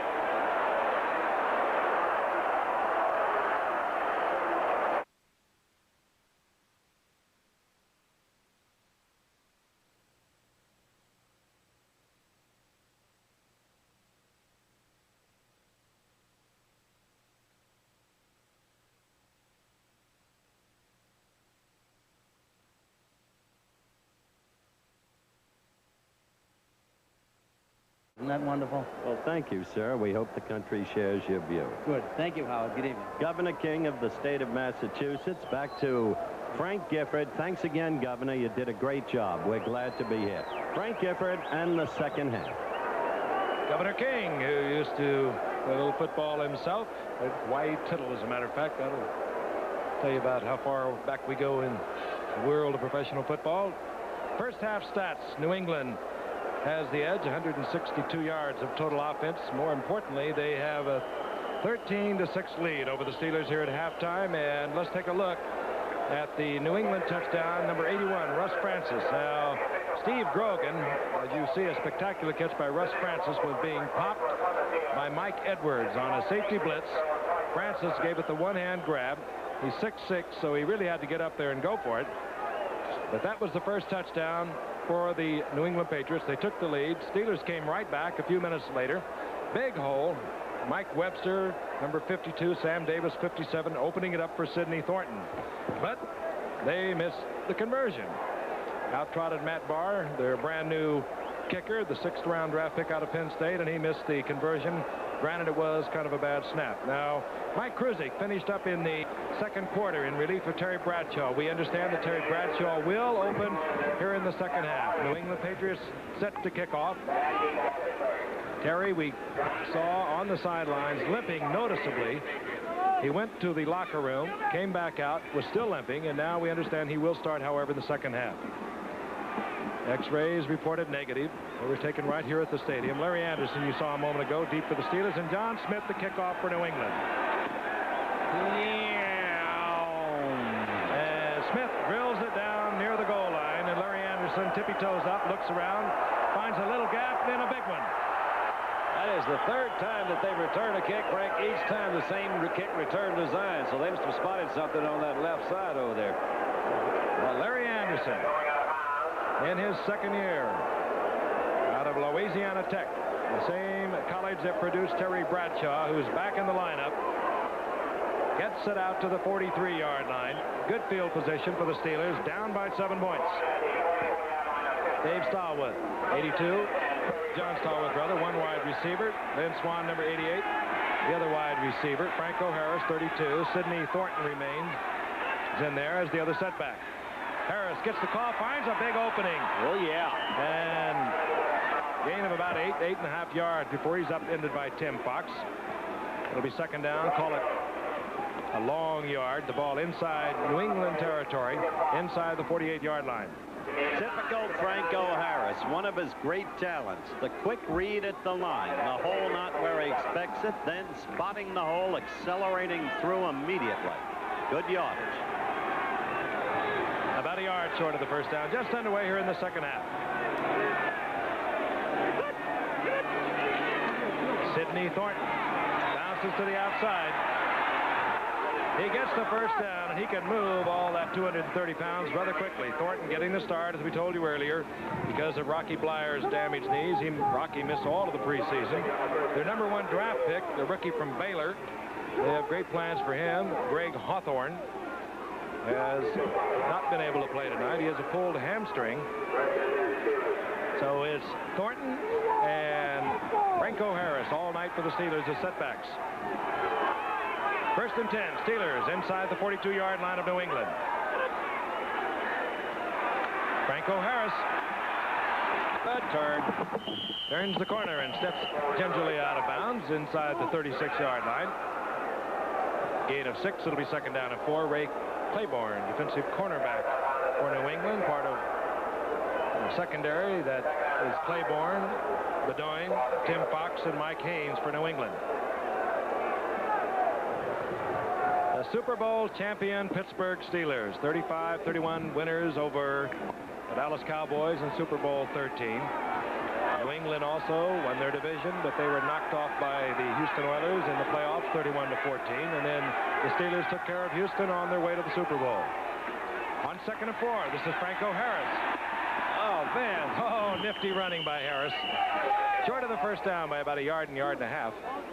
Good lead block there by Thornton that time. Frank, he came out. They had to, I guess Tim Fox came up and tried to force it. Sam Hunt also hustling over there. We kid a lot about Sam Hunt, only because of his size, but he has been motoring all over that field. Might also state that Rocky Blanc doesn't enjoy being on the sidelines, doesn't expect to stay there long, and anybody who knows this great veteran knows what he's made of.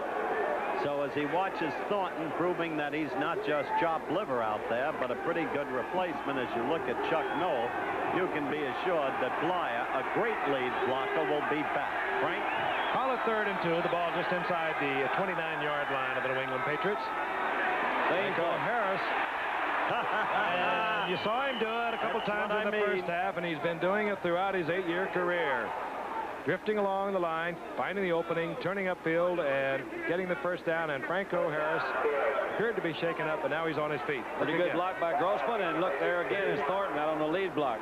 Came out, kicked out Ray Claiborne, and Franco just cut it back up at the inside. Beautiful the way he cut back, wasn't it? Yeah, good block by Grossman that time, too. You know, Chuck Noll's on record as saying that Sidney Thornton is one of the finest blocking backs he's ever seen come up. Well, I'll take his word for it. He's got to be one of the best if he's in the class with Blyer. 1st and 10, 31-yard line of New England. The Steelers down 13-6. We're in the 3rd quarter. And Franco Harris upended, hustling in there. Steve Nelson, and he's playing a whale of a game. That Nelson can kill you as long as he doesn't kill himself. That's been his problem. Right in the middle again, you see this is that 3-man front we're talking about. Nelson read the play and just shot right through the middle. He looks like a good old boy, too, doesn't he? Look at him. Just a country boy at heart. Well, he's good, you know, good looking. All-American type kid. Loss of a yard.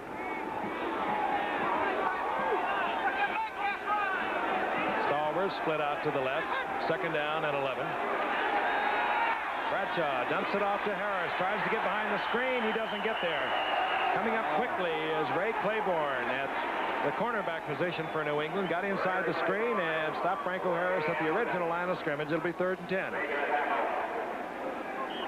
I didn't even see Claiborne out there. Looked like he got up off the ground and made that tackle. Those kids, Claiborne and Haynes, are so fast. Steele has just reported to us that Mean Joe Green sprained his knee in the warm-up before the game because he had been expected to play. Remember, we told you during the first half that Joe had not been in there. But we didn't know how the injury had come about until just now. 3rd and 10. Bradshaw not limping at all. He drops away from center. Fires at Franco Harris. Harris juking and making New England Patriots miss. A flag is down as Harris is down after a 5-yard pickup at the 26-yard line. Might be on Stallworth over there. He tried to come back and help. It's going to be clipping. It's going to go against Pittsburgh, and it could well have been John Stallworth. Preliminary indications against the offense. Tough call for Pittsburgh, but deserved. He really is quick. Franco is big, too. I mean, those are some nice, quick little steps. I love to watch him. Dostick and Nelson getting the word. The decision, and the reason they're discussing it, well, we'll hear the call. Foul, clipping, number 82, declined. 4th down. It was Stallworth, but the decision was whether or not to back up the Steelers and get them in further field goal range and have it 3rd and 10, or to go to 4th and 5 with the ball at the 26-yard line. And well, let's wait it out. Matt Barr, the rookie from Penn State. Well, let's see what the kid can do. Missed the conversion. He's punted poorly. 43-yard attempt.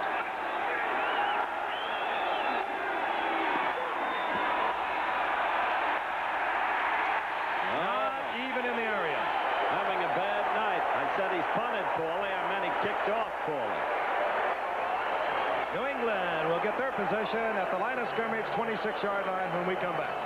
To all of the years, an all-pro, an absolutely great defensive football player. Frank? You know, he has to be frustrated because for the last 2 years, he sort of proved to himself and everyone else that he could play again after having that chronic back trouble for several years. Didn't keep him out of the Pro Bowl, but he played a little less than what he wanted to. New England has a 1st and 10 from their own 26. Over the middle, and it goes to Andy Johnson. Short of the first down, out to the 34-yard line. We want to remind you, college football is returning on ABC. Live, 4:30 Eastern Time, Saturday. Alabama goes against Georgia Tech. Alabama, of course, coached by that legendary Bear Bryant. Last year's Sugar Bowl winner over Penn State.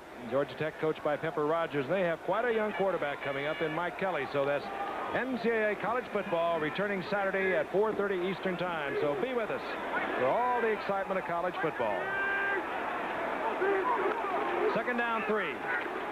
Sam Cunningham gives it a go out to the 36. I believe he's short of the first down. He needed to get to the 37. There's Franco. Maybe a little tired. He's carried 18 times already. But even though the total for him is less than usual, 46 yards, he has had some terribly effective runs. And as Don and I were just discussing, his quickness is simply astonishing. Frank, do you have some stats on his Monday night performances? It seems like I read some stuff. He has been really something special on Monday nights.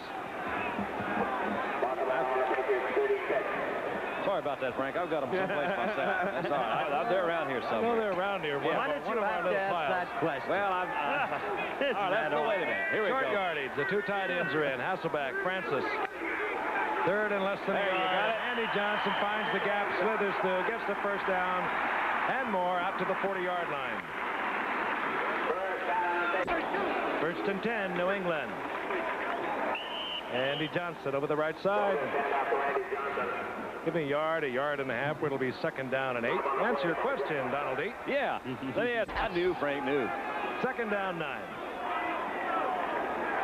Earl Jackson, 29. Stanley Morgan, 86. Wide receivers for the Patriots. Grogan's in trouble. Yep. A lot of trouble. Gary Dunn was there first, and then Steve Furness, and they may be the tackles of the future for the Steelers. Furness, of course, has arrived, but he seems to be improving just about every game he plays. No possibility of a fumble there, of course. The man had been down. Ball was dead. The first Steeler sack of the night, so New England has been protecting Grogan, but you don't sack him too many times. He'll take off and run on you.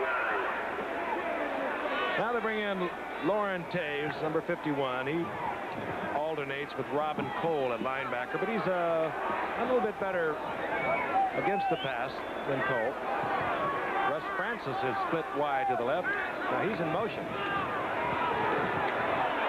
Flag is down. Should be a holding call against New England. As Grogan moves out to the 40-yard line, 10 yards short of a first down, of course. I thought it was Ichabod Crane for a moment. No, you didn't. Really. No, I did. No, that was Ham and Robin Cole that made that stop. You didn't think that. Look at him. He's angular, gangling. I think he's extremely athletic. Very good runner. Yeah, that's what I would say. He beat Oakland last year with his running in the very late going. Well, whatever it was, they refused it. Holding against New England, refused. Fourth down. Out will come Eddie Hare, the punter for New England. Lynn Swan, great punt return man for the Steelers as a rookie back in '74. Look at that average. He hasn't done much of that lately. That's his. There's Lynn. He's been told to fair catch it. The Steelers have 10 guys at the line of scrimmage. They think Eddie Hare is slow. They try to block it each time. Fair catch called for and made, and there's a flag down back by Eddie Hare. Well, this is going to be a disputed call. They're going to call it in any event. You know, I didn't see that. I was turned down there this time to watch Swanee, and I didn't see it. Well, Jack Lambert and Jack Ham were both in all over Hare, and he's kind of chuckling. Yeah, now watch this closely. There's Lambert, 58. Well, that's all right. They can't. Oh, that was. No, he got him. What are you talking about? He got him. Well, watch it from this angle. All right. Judge it again. I'll tell you the reason they call that so quickly is that kicker is really vulnerable. He really is. Look at that. You can really. And they like to protect him. You could break a leg so quickly. He hit him. Yeah, that's a good call. He hit him, or did the kicker plunge into him? Well, he hit him is what he did, Howard, and they penalized him for it, and it's first down. Don't be truculent about it. I thought he went into. First and 10, New England. The ball inside their 45-yard line. Sam Cunningham, and Cunningham finds over the gap, and he he explodes out to the 50, a gain of 5. It'll be 2nd and 5. Mike Wagner upends Cunningham. Cunningham picked up by Mike Wagner. Sam Cunningham, he had a tough time getting off, too. Well, he got off, I guess, pretty good in his rookie year. Second year, he broke a leg. But he's played the past couple of years and played it well. He had that big year in '77 when he gained over 1,000 yards, and he was over 750 last year. 2nd and 5, the ball just short of midfield. Andy Johnson over the right side. He gets 3.5 yards. It's going to be 3rd and about 2. Real high on him last year. He missed most of the season with a broken arm. That's number 62, Dwight Wheeler for the Patriots on the left side. Francis. 3rd and 2, and does he get it? Yeah, he got it. And he has it for a first down. He hit Big Russ. New England has always been known as a running team, Don. Tonight, they're getting good balance between their passing and their running if you look at the yardage gained in both categories.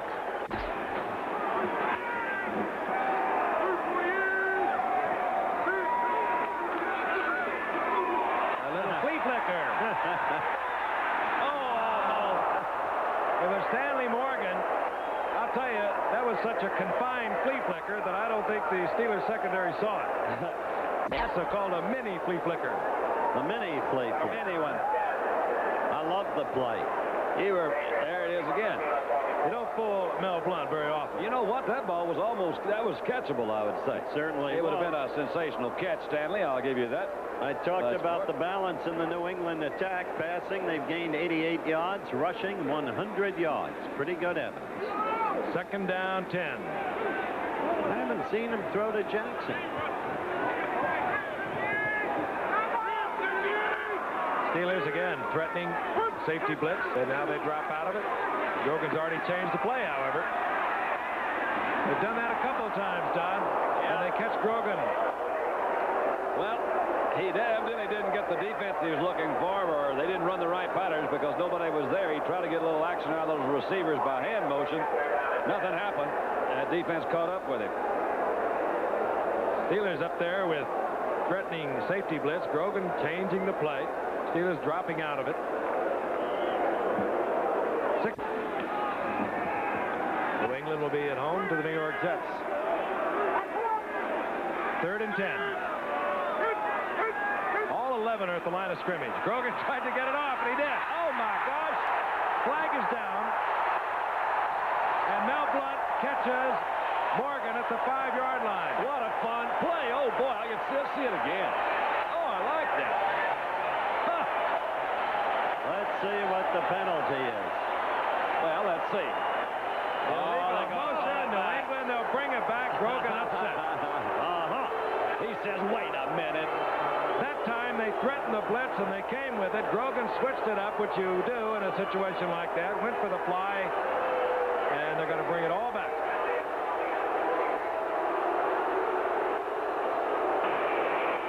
Illegal motion, left guard. Illegal motion, left guard. We see it again. It's a good call. Watch. That will be All-Pro John Hanna. Yes. Well, I like the man. That's getting that ball off of it. I like that. Grogan just went up, man. Your stock went up. That Mel Blount is something, too. Frank and I were talking earlier. I didn't realize how big that guy is. Oh, yeah, he's huge. And really, He hits like a linebacker. Hey, a lot of people. MVP in the Pro Bowl game a few years back. A lot of people feel he's the best man-to-man cornerback in the league. Uh-oh. What's happened? What's happened, though? Greenwood getting a little knee, but I'm told he'll be back in the game. 39-yard gain nullified by that penalty. 3rd down, 15. Grogan fires for Francis high and just off the fingertips of Francis and then off the fingertips of Mel Blount. Grogan angry over the call. But New England in perfect hand has a history of that. Last year they had gone ahead of Dallas and then they were ready to pour it on as Grogan ran it in. But a key penalty on that play. Now look at this, Howard. Just a minute.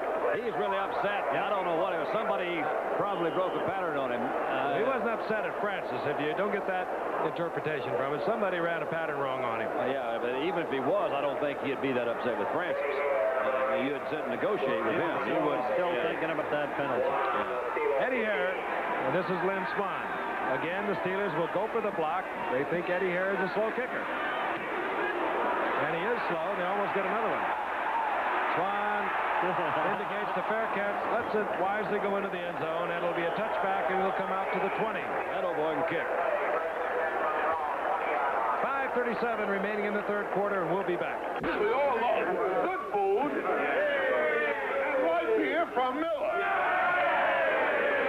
I want to take this opportunity myself to tell you, I don't know respect. Gaston, je dis saignant. What is it? Meatloaf sandwich and a light. Gentlemen, as we all know and appreciate, light has 1/3 less calories than a regular beer, and it's less filling. But the best thing is it tastes great. Less filling. Gentlemen. Hey, Deacon, pass the roll. Hey, Charlie, that's my beer. No, yours is by your broccoli. This is my broccoli. That's my beer. What's wrong with you guys? Hey, Bubba, you want the peas? Ooh. Hey, you gonna eat all that? Just showing off. Gentlemen, in closing, I'd like to think I speak for all of us, but I say if it wasn't for light, I wouldn't be where I am today. Hey, you're profound. Light beer from Miller. Everything you always wanted in a beer, and less. 5:37 remaining in the third quarter. Frank Gifford along with Don Meredith, Howard Cosell. We'll also be traveling to Denver for Denver and Los Angeles on Thursday night. And a week from tonight, it'll be Atlanta and Philadelphia at Philadelphia. So hang around, be with us. First and 10, the Steelers. Flag is down. You saw the movement. Bradshaw gets it off to Harris, and he made a great scooping catch. Hey, that also, he made I think, a good come off there, too. Franco. He was trying to go downfield, hit his safety valve. They had him pretty well covered downfield. Got to give Bradshaw a lot of credit. He was limping to the line. Remember, he had the damaged toe in the first half, was sidelined the latter part of the second period, underwent x-rays, proved negative.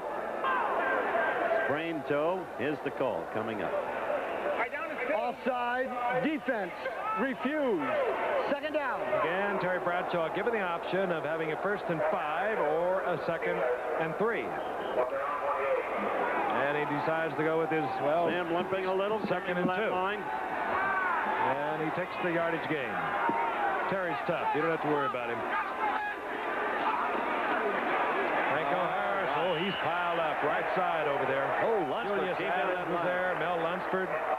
That's a tough team to run on. It'll be 3rd down and 3. And Montreal trying to hang in there. Montreal won a twin bill today. Pittsburgh split with the Phil. 3rd and 3. Pitch out. Franco Harris. No way. And a lot. Julius Adams sliding out there for 85 on the defensive end spot. And number 71 was also there, Ray Hamilton. 2 big plays by that Pittsburgh defense. Hey, that could be a big play. You know, Buddy Hunt was out there, too. They had a whole bunch of them out there. I mean, the New England defense. Forgive me, I was looking at the National League West. The Reds have beaten Atlanta, Frank. The Dodgers have shut out Houston, a 2-hitter for Jerry Royce. So the Reds are back in first place over Houston. What has Seaver got now in consecutive wins? Is he still running it off? No. Well, he's still a good guy. Greg Colquitt, Stanley Morgan at the 33. I got to stay on top of that a little better. That's all right. It's football season. I get fired up about this. We'll be returning to Foxborough in just a moment. A chance. New England turn the Steelers back on a big 3rd down situation. Carlos Pennywell is in there for Stanley Morgan, number 88. Grogan is back on 1st and 10. And he throws it behind Pennywell. He had him, too. He didn't miss him far, 5-6 yards. Well, they can't get angry about that one. Oh, I could. 2nd down, 10. Again, the Patriots over the Steelers, 13-6. Ball just over the 35-yard line of the New England Patriots. Quick handoff, and it goes to Andy. Set back, Andy Johnson. 3rd down, 7.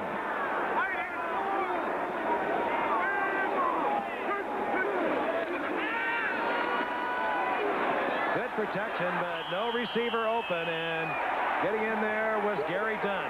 He really did have them covered. He had 4 receivers out, and man, they had Steelers all around him.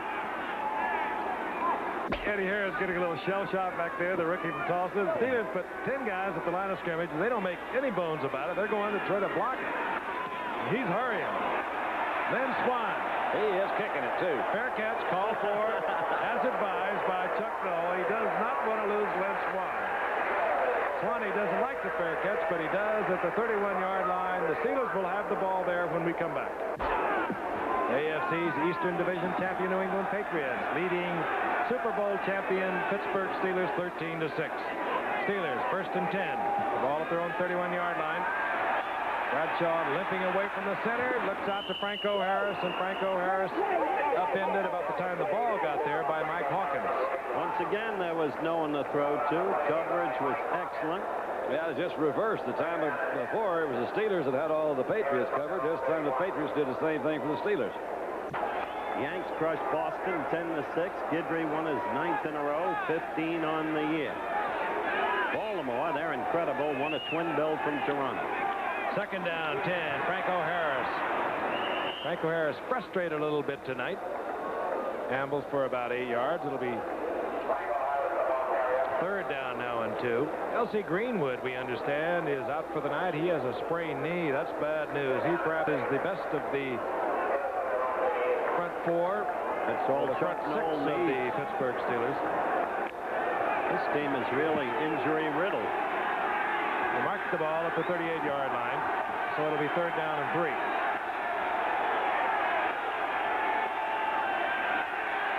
Bradshaw, and Randy Grossman does not hold on. It would have been a first down. That's unusual. That was true. He is really a clutch receiver. Ball was bulleted, but Grossman could have had it. He's got it right out. It's a little quick turn in and slide to the middle. The ball's thrown. That's really right there. That's what he's noted for, is the great hands. Sure hands. Hands out in there. Craig Colquitt will do the punting for the Steelers, and Mike Haynes now is deep for New England, number 40. He came up 4 years ago. He was really something on punt returns. He doesn't like fair catching either, and he doesn't. Oh, those guys. Haynes to the 27-yard line following a 39 Colquitt punt. Flag went down over there late. Flag far side of the field. So many times you'll get a clipping call when a punt return man decides he can't get behind the screen that is set up, the picket line as they call it, and the blocker is set to block, and the man coming downfield turns on him. Then you get the clip. So New England, instead of their 26-yard line, will begin just beyond their 13. Clipping number 80 on the runback. A lot of folks still out there putting around.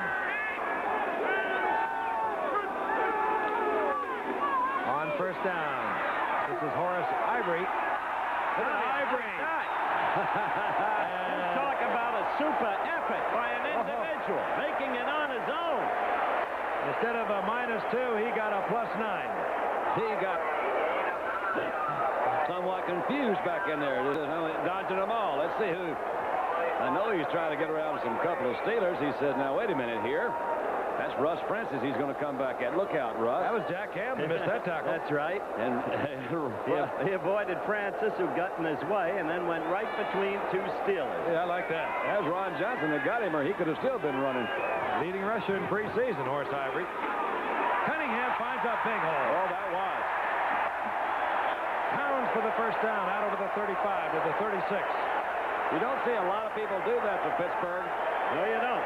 They're right straight up the middle. Let's see why we can. That's Furness over the middle. A good block by Len Cottis. Man, they got him open there. Dunn didn't fall back in time. Don't know where Lambert is. That's Donnie Shell coming up from the safety. They just opened him up a good one there. Cunningham following Len Cottis. Found the cavity and way went. I'm sorry. On first and 10. Andy Johnson gets 3. You do apologize.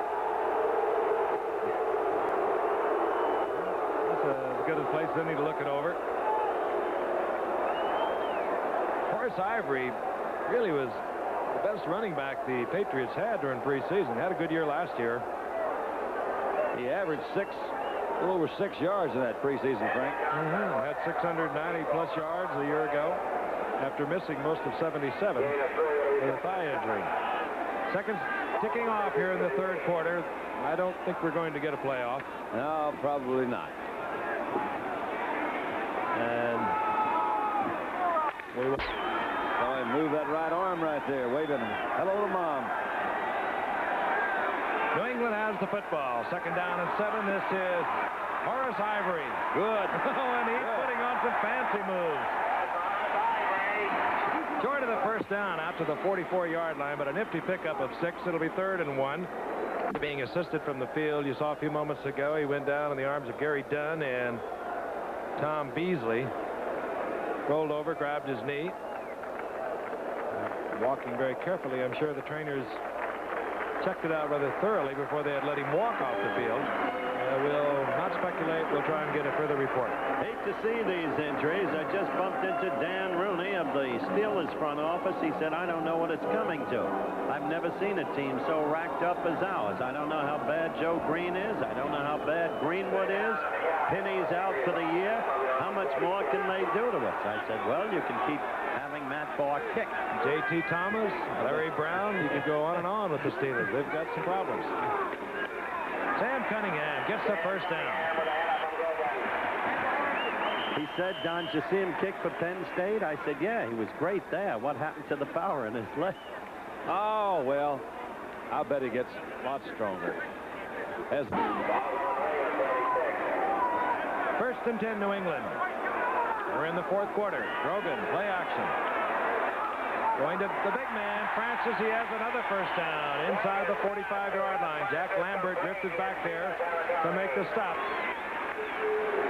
Well, it's about time Grogan started hitting. He had hit for 88 yards in the first half. But in the second half, up until that throw, he had hit for only 11 yards, been sacked twice for -23. Look at Francis. He's working on Robin Cole, who's trying to hold him in. Lambert took a quick check up the middle to make sure that it's not a run. You see a slight fake right there in the middle. Lambert hesitates for a moment, comes back. Couldn't catch up with Francis. Ball just inside the 45-yard line. Hand off goes to Cunningham, and Cunningham cannot get away from number 76. That's John Banaszak. Patriots 13, the Steelers 6. Both of them opening the season tonight in defense of their divisional crowns, and of course the Steelers coming off a 3rd Super Bowl victory over the Dallas Cowboys last January. Don't forget, we got a Thursday night special from Mile High Stadium in Denver, Colorado this Thursday night. 2 of the top teams in the National Football League. The Bronx at home to the Rams. 2nd and 10. Cunningham gets to the outside, and he finds a big opening. Oh, down. Boy, they're going to really be upset on this one. Oh, that's some nifty running, but again, the flag is down. A couple of flags are down. You like to see Sam Bam go. He's kind of a fast Larry Zonka. Probably with that cutback block. There's another new rule, too, that, let's see. Yeah. That cutback zone has been expanded from 3 to 5 yards now. One of the new rules. All of them basically designed to prevent the injuries.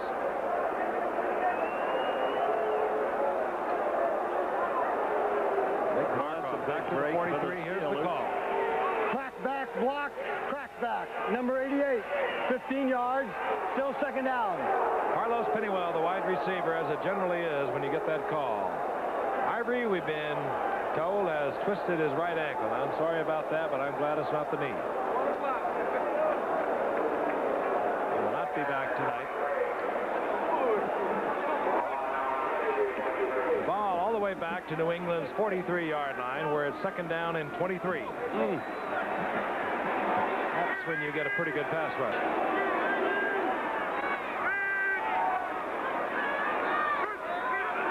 Steelers in the blitz and then drop out of it. Grogan reads it well, and he goes out to Andy Johnson.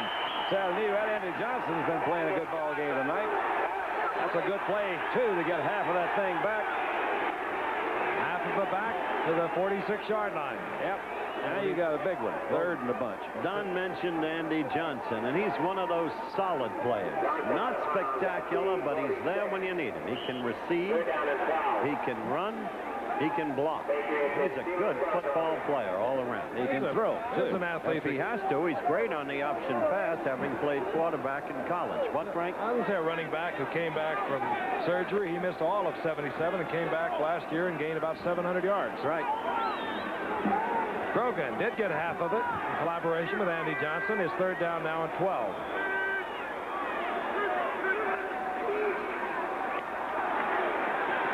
Look out, too high. Oh, and that's Mike Wagner with the interception. And a flag goes down. They're saying he did not get it, that he trapped it.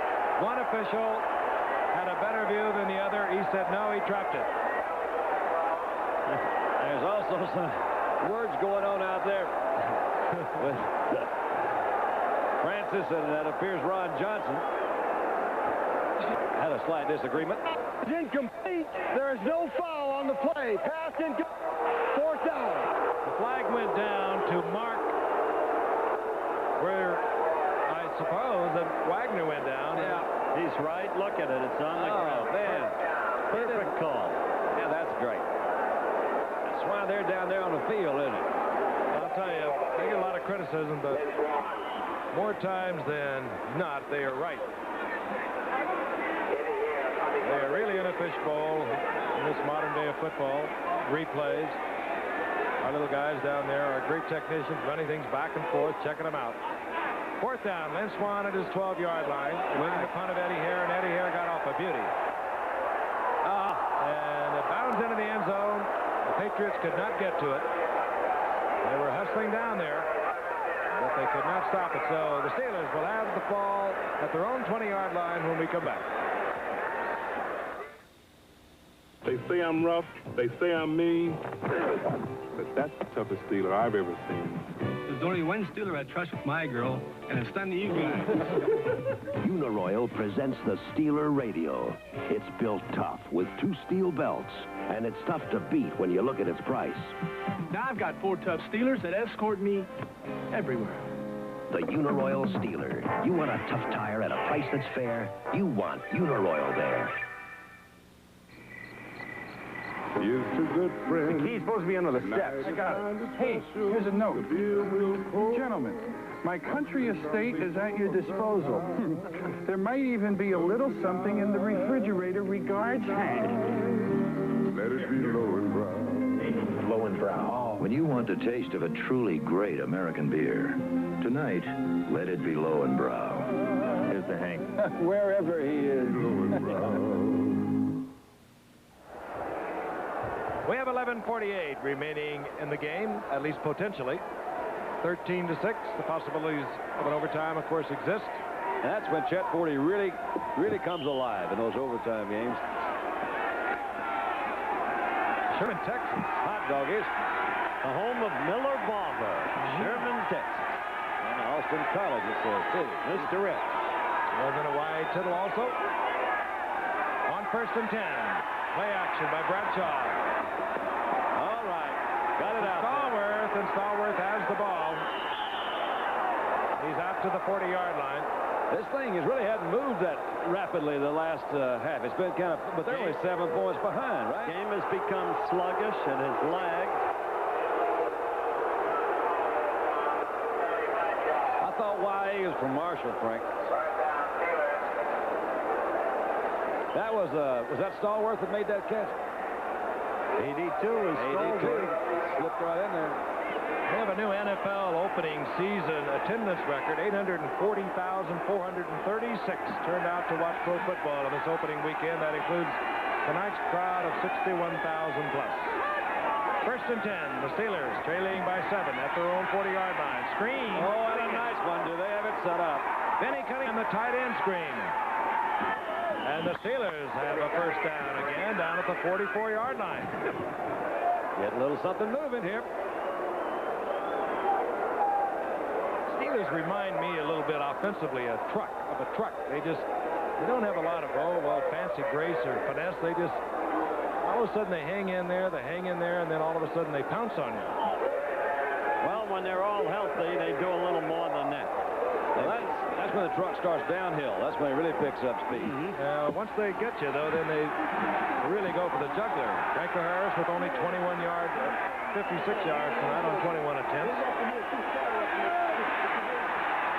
Bradshaw going for Swan. There will be no interference on that. Ray Claiborne slowed up. Swan looking for the ball. Ran into him. There will be no interference call. I always think this is a smart move anyway because the defensive back, you see, Swanee's coming down. He's got him in good position.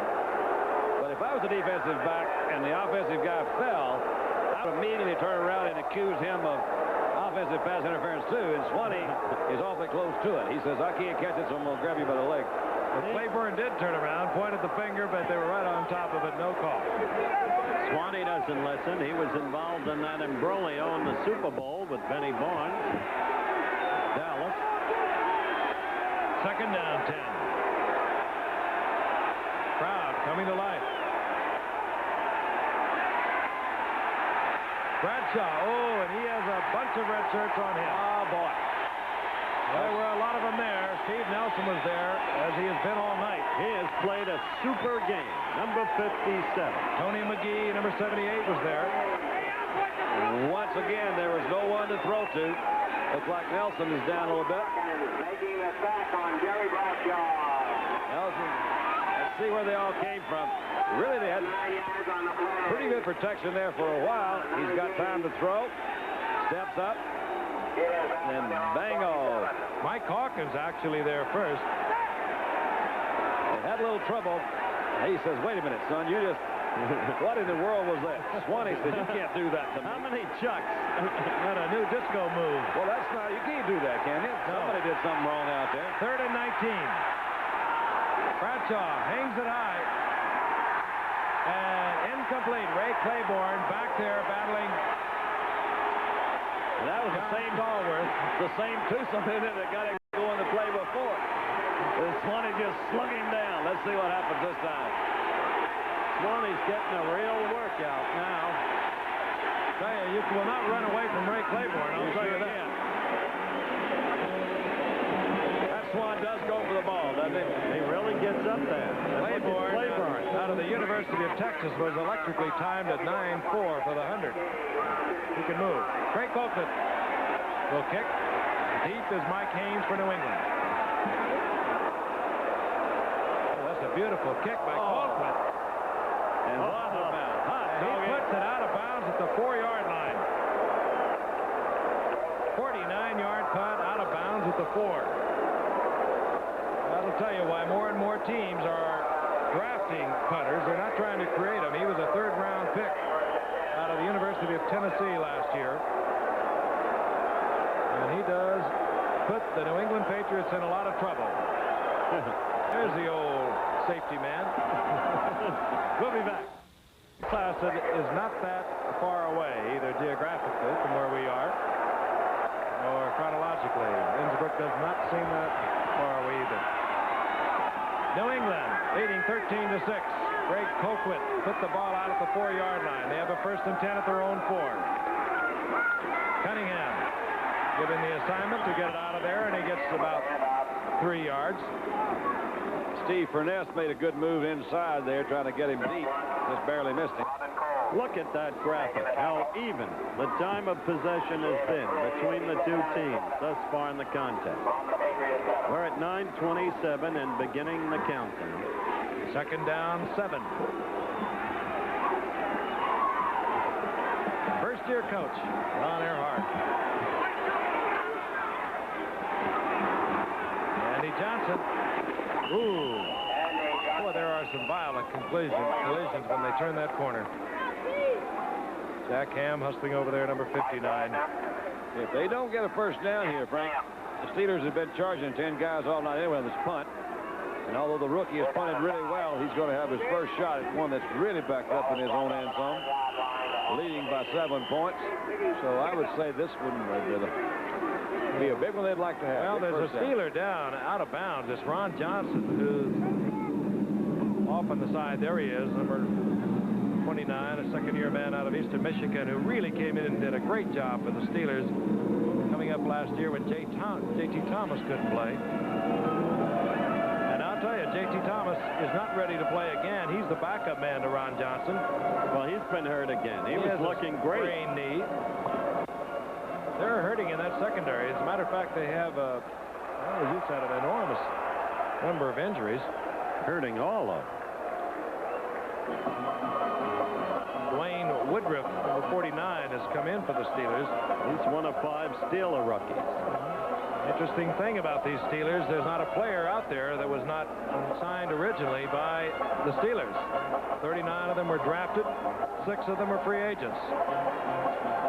Interesting, isn't it, when you consider that the 2 teams that went to the Super Bowl are all homegrown, the Dallas Cowboys and the Pittsburgh Steelers. They've drafted wisely, searched the free agent market. Well, run appears to be all right. So do the New England Spirits. I noticed that myself. Little snake dance, they call that. Third down 5. Should have mastered that move when you were playing. It's an important play for New England. That really is. Lead by 7. They go with the quick count, and they get a safety blitz and almost a safety. Grogan all the way back, and now the pressure is really going to be on the rookie, Eddie Hare, because New England is not going to be able to kick from a spread punt in this 4th down. Let's look at it again. Full blitz. They bring him on. Donnie Shell, number 31, is the guy that comes from the safety, and nobody picked him up. And you're right, they almost got a safety. Grogan struggled out of that end zone to keep from giving him 2. You might wonder whether that would be a good thing. Go ahead and give him 2 and he come back out and punt. Give that a little thought. Yeah, Grogan had a lot of things on his mind. And not with 8:22 remaining. Okay. All right, Eddie Hare, who kicks with 2.5 steps, will not have to kick from a tight formation. They will not get good coverage, although Swan has been instructed to fair catch the ball. He may get a chance because they won't get good coverage. That was a heck of a punt. And he did not fair catch. Whoa! Oh, there's a great downfield tackle. I think that's that rookie car. It is Alan Clark from Northern Arizona, and that was a tremendous open field tackle on Lynn Swan, and not a bad punt by Eddie Hare. You bet. That was a good punt. They decided not to rush it. You'll see him back up, trying to set up a return, and obviously they changed their mind. Going to let Swanee try to run this one back. 48 yards. Swan thought he had a chance. Look at that car. And look at Clark. We were told by their PR people, says every kicking team, you look for Carr, he'll be down there. He's a rookie that made the team. They're right about that. That reason is anything out. Steelers still good field position. They trail by a touchdown and a conversion. They have the ball at the 47-yard line, their own 47. Bradshaw, screen to the flanker, Stallworth. Look out, he can move. Whoa, Stallworth with a nifty move at midfield. Gets inside the 20-yard line where the touchdown is saved by Ray Claiborne. I'll tell you, he almost slipped past Claiborne. When up in the air, you'll see it again. All right. Had a good block right there. Man, I can't see who that is either. Look at him bounce off of those guys and that go was again. Sam Davis. Right there. Sam Davis with the key block that sprung Stallworth, and then he did a bunch on his own. Inside 8 minutes. Look at the offense. You couldn't see a game more even statistically. And the one that matters most the Pats are ahead 13-6. Swan right, Stallworth left. Randy Grossman is the tight end. Have been flanked out. All right. Look at the ball. Lost the ball, and Mike Haynes comes up with it. Big play. Big turnover. My golly. Sidney Thornton bobbled the ball. Lost it. And Mike Haynes, a genuine all-pro, makes the big play once again.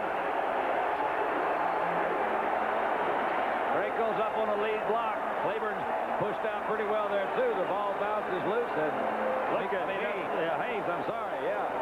I think it was Bedoin that came up and knocked it loose.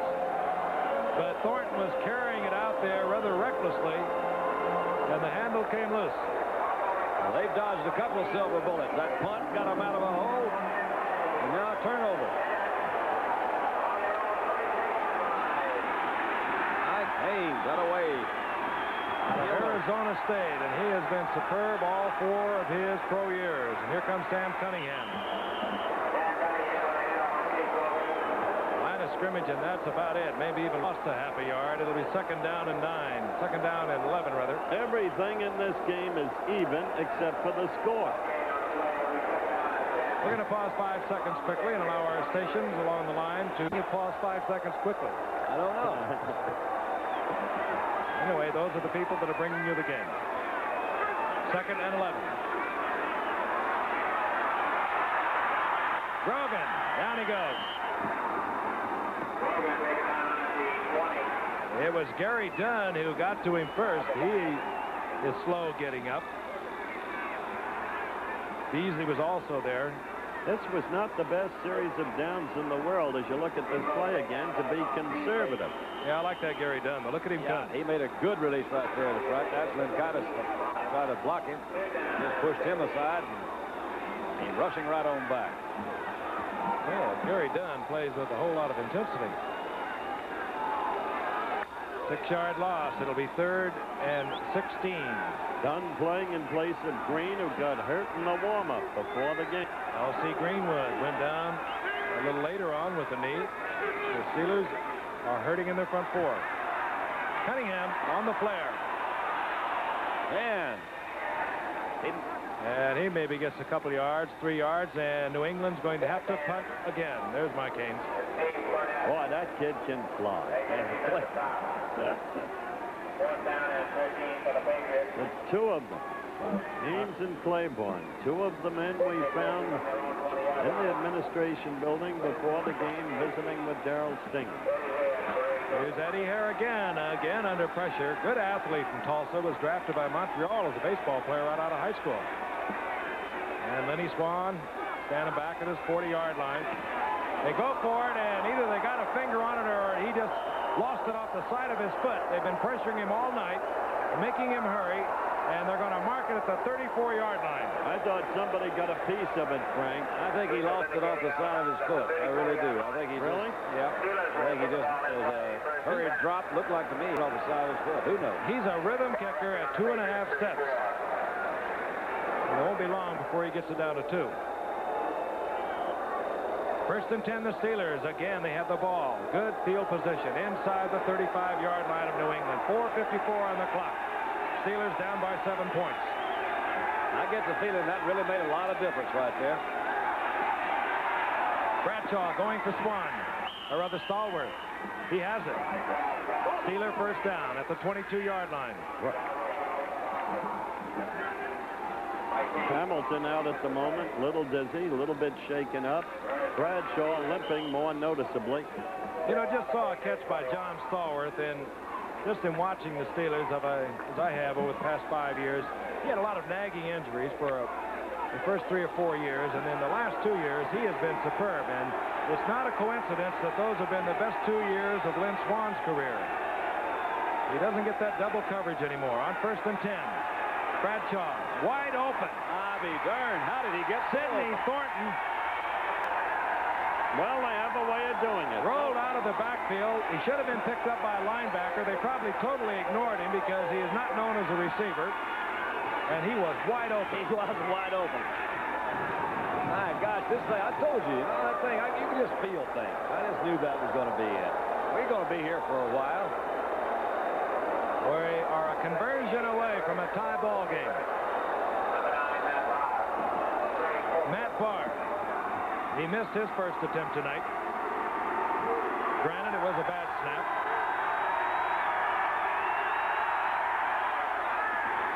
Not so this time. We're tied at 13 with 4:09 on the clock. All right, let's see if we can pick it up. I'll tell you, they gave you play action, Don. That helps. Well, I didn't see it. Thornton just came out from the other side of the backfield. The fake was to Franco, and somebody just missed him. That's all. You're right.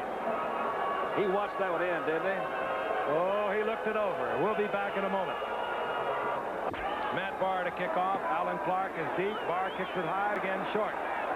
Alan Clark at the 11-yard line. And this time the youngster does not find the opening. He gets to the 26. That's it. And Dwayne Woodruff, a rookie from Louisville, is down there to make the tackle for the Steelers. Steele is racked by injuries. Andy Johnson. Sam Adams, 61 in lead. And Johnson uses Adams, cuts back to the inside, and gets a gain of about 8 yards out to the 33-yard line, where it'll be second down and 2. It was a heady run, using Adams as Frank described. 3:37. Mark counting. They mark it inside the 33, so we'll call it second down and 3. There he is, 6'5", 205-pounder. Howard has already told you he's just a good little man at about everything you need done on a football field. Earl Jackson in motion. Johnson gets the call. He finds a big open, and he gets up close to midfield at the 48. New England first down. It was Jack Lambert that made the stop. Let's see. I think this is going to be overdone. Look here. Good block by Adams. Nice one by Hanna coming in on the inside. Little lead block. Oh, boy. Also by Cunningham. They just knocked him out of there. Hanna buried Lambert. He did. Hanna is a great player. Likes to complain a lot. Likes to talk a lot. But out on that field, nobody better at the position. Not in the whole league. And he's rather large, 265. First and 10. The ball at the 48-yard line of the Patriots. That's Russ Francis in motion. Sam Cunningham. Nowhere to the left side. He's going to lose about 3. Tom Beasley was there first, I believe, along with John Banaszak. The guy will take the rap if New England loses. There's John Smith, the Britisher, getting the leg ready if they can get to field goal position. Should the Pats lose this game, the guy will take the rap in the New England press as the guy who's been getting it all along. Steve Grogan. Second down, 13. And I believe Grogan again anticipated a different move by either Francis or Cunningham. Or Jackson. Or maybe even Cunningham. Cunningham was out in that pattern too, Frank, coming out there. I don't know what he was doing. And we're going to get the 2-minute warning. It's all tied up at 13. Defensively, Lambert will go over and chat with Chuck Noll. Grogan has already moved over to his sidelines to talk it over with Ron Earhart. We have 1:58 remaining to play in the fourth quarter of play here at Foxborough. It's all tied up. The New England Patriots 13. Terry Bradshaw hit Sidney Thornton for a 21-yard touchdown a short while ago. That tied it up. Right now, the Patriots are looking over a third down and 13 with the football at their own 40-yard line. Grogan not having a spectacular night, but how many quarterbacks do against the Steelers?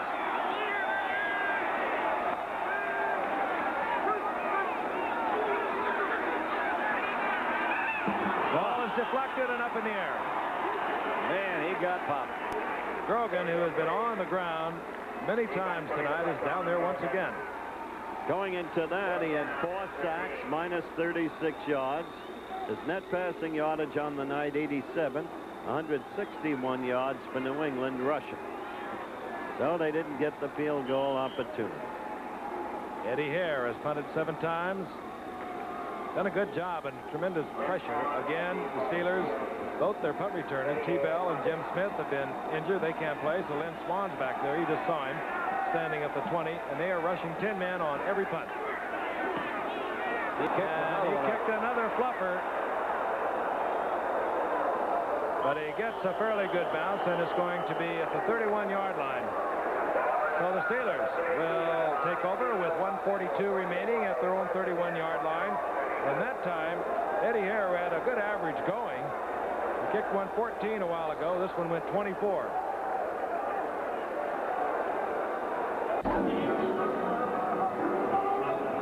Steelers again will be home in Pittsburgh next week against the Houston Oilers, and the New England Patriots will entertain the Jets here at Foxborough. Now we're having a indication of referee's timeout. I think they're trying to quiet the music a little bit. It's a little noisy down there. We were down there earlier this evening, and the speakers on the sidelines would make it very difficult for the quarterback to call his plays. And that was the situation. We're ready to go.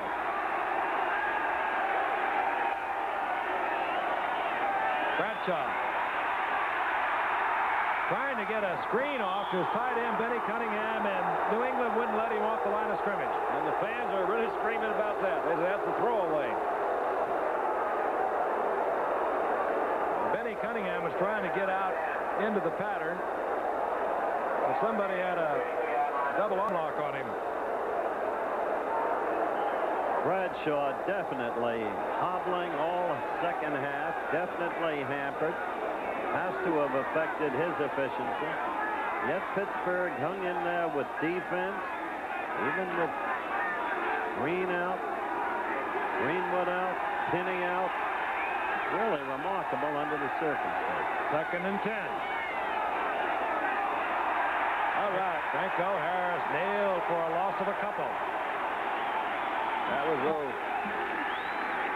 Richard Bishop, who's been playing in there a lot for Ray Hamilton tonight. So it's going to be 3rd down and 13.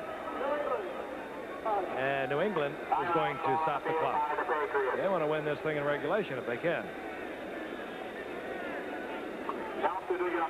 Don't forget, Saturday, NCAA college football is coming your way here on ABC. That'll follow the Soccer Bowl, which will match Vancouver, who had that big victory over the New York Cosmos this past weekend. Tampa Bay, of course, is in there. They've been in the Soccer Bowl 3 times. And then immediately following, well, you're going to have Alabama versus Georgia Tech. Alabama, #1 last year. Georgia Tech, coached by Pepper Rogers. He was a fine collegiate coach. And they've got that good young quarterback, Mike Kelly, coming up. That's Saturday, and Thursday night will be in the Mile High City, Denver, Colorado, for the Broncos and the Los Angeles Rams.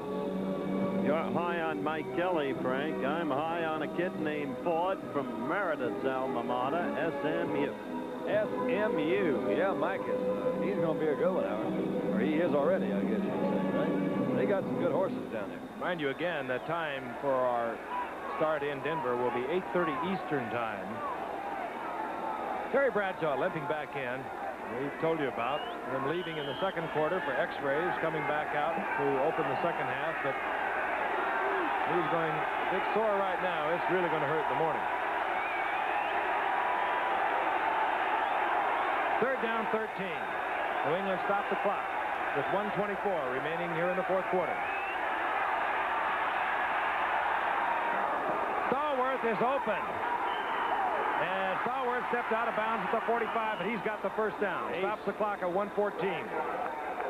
Good job, I think, by Terry that time. You'll notice that he got some pressure, dropped a little bit deep, did a slight scramble to the left, picked up Stallworth, who did a good job of coming back to meet that ball. Look at him strong arm that. Yep, he does have that arm, doesn't he? That's Mike Haynes. Yep, that's where he stepped up. 1:14, and the Steelers have 3 timeouts. Stallworth now 6 receptions on the night for 95 yards. I've got a feeling that old Matt Barr is going to have a chance to redeem that missed extra point here in a little while. Bradshaw in trouble. Well, maybe I'm wrong. And did he get it off? No, they're going to bring it back to the 40. They say his knee had touched. A little bit of roughnecking around there. I'll tell you, that could be as a result of the new rule. That's right. The referee has got to, all the officials are alerted. Anytime the quarterback is in an obvious grasp of a defender, they are to blow a quick whistle. Again, another rule instituted this year. And the idea is safety, but Bradshaw's a big, strong dude, and he gets a lot of them off in the arms of defenders.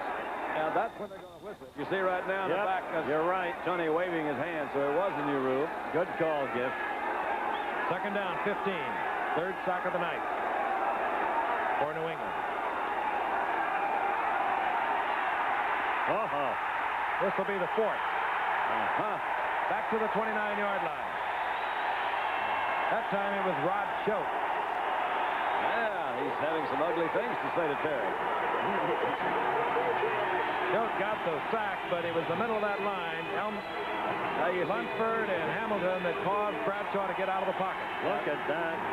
As Sugar Bear had a clean shot at him, and he had to make him move up, and old Rod Shote came in and put him away. And New England stops the clock once again with 35 seconds. They would like to force the Steelers to punt the football, give them field position, and try and win it in regulation. But the Patriots now are down to one timeout. Might be a good chance, too, to see them come in and try to put that pressure on the punter. We haven't seen New England do that really that much tonight. But they do have some gifted punt return guys. I imagine they would rely on that, too. 35 seconds. Son of a gun. Third down. Break it. Claiborne can break it. The rookie Sanford can break it. Third down, 24, and I think Pittsburgh now is thinking in terms, let's get it into overtime. They will be a little bit careful with how they put the football up in the air. If indeed they even put it in the air. John lost him a contact lens. And putting that baby back in there. That's really done a lot. You know, a lot of the players, they wouldn't be able to play if it wasn't for contact lens. They've got them now where you can put them in there and leave them. Third and 24. Stallworth comes in again. New England now with one timeout.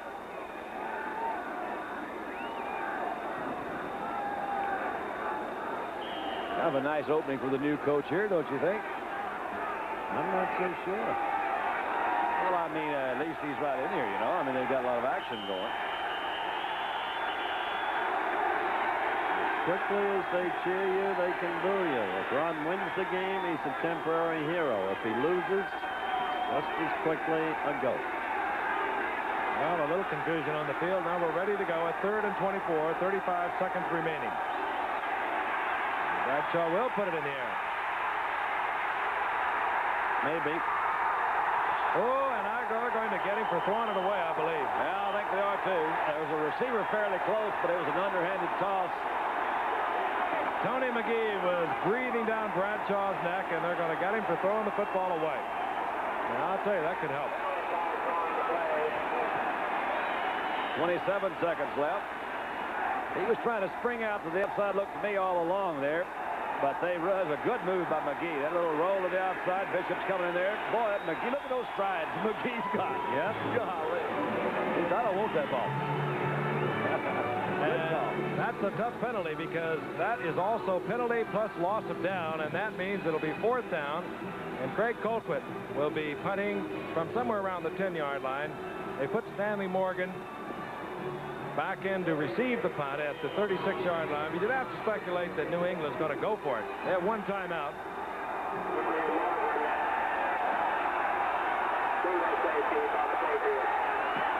Pittsburgh senses that. They tighten up.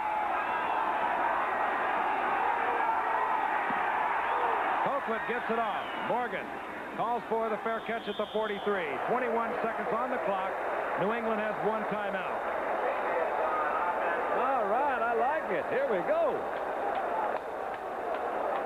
It'll take a bit of doing against this Pittsburgh defense to get into field goal position. You're absolutely correct. If we go to overtime, there'll be a 3-minute break.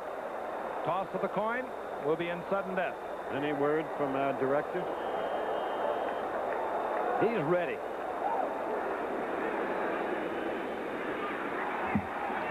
"21 seconds and one timeout." The receivers are Harold Jackson, splitting now to the left. Out to the right comes Stanley Morgan, the tight end, number 81, Russ Francis. Francis wide open, and again, Grogan under pressure was pounded to the turf once again. Could not get it to him. But the crowd is taking it out on that young man, and indeed, as I poked my head out of our booth a couple of minutes ago, writer on the Boston Globe said, why don't they put in our quarterback? Well, those things happen. Meaning taking it out on Grogan.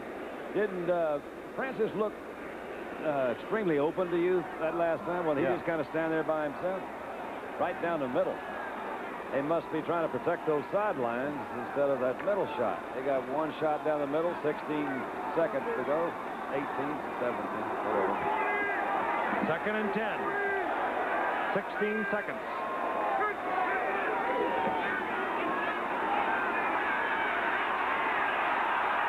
That's it. Grogan had the time that time. There were no receivers open. He's dropped back at the 38-yard line. Loss of 5. John Banaszak was in there. Tom Beasley, number 65. Banaszak, 76. They were both there.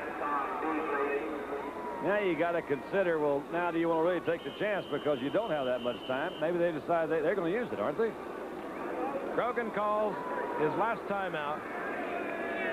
Moves over to the sideline. And like Pittsburgh a few moments ago, if we're going to win it, we're going to win it in overtime. Again, in the overtime period, there are 2 timeouts per team. Well, our first Monday night telecast is, no, not yet in actuality, but we are 9 seconds away from sudden death. And they'll play to the first score. Grogan hangs it high. Looking for pass interference, probably. Doesn't get it. Russ Francis was down there with the entire Steelers secondary. And there's time for one more of those plays. That's what the defenders have to be very careful about, that they do not give up a pass interference call because the period would not end on a defensive foul.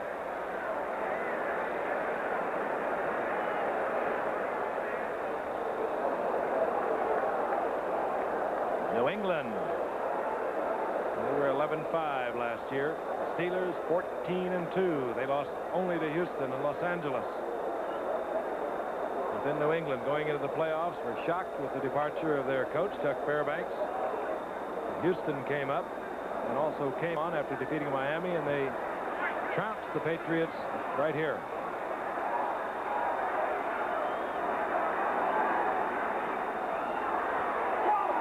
Picked off by Dwayne Woodruff. Oops, Dwayne fell down. Regulation time is over. I think he's still going on, Frank. He lateral. What is going on there? Now it's over. Well, it kind of summed it up, didn't it? Yeah. So we are going to go to overtime. There will be the toss of the coin. We will have a 3-minute intermission. And we'll play some more football. Oh, boy.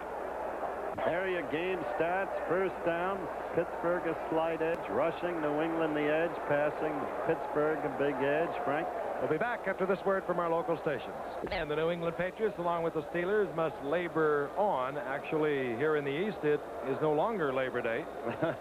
Jack Lambert, he's labored a little. All tied at 13 after regulation play. Chuck Noll looking for his 100th overall victory as a professional coach. Entering his 11th year of play, a remarkable record.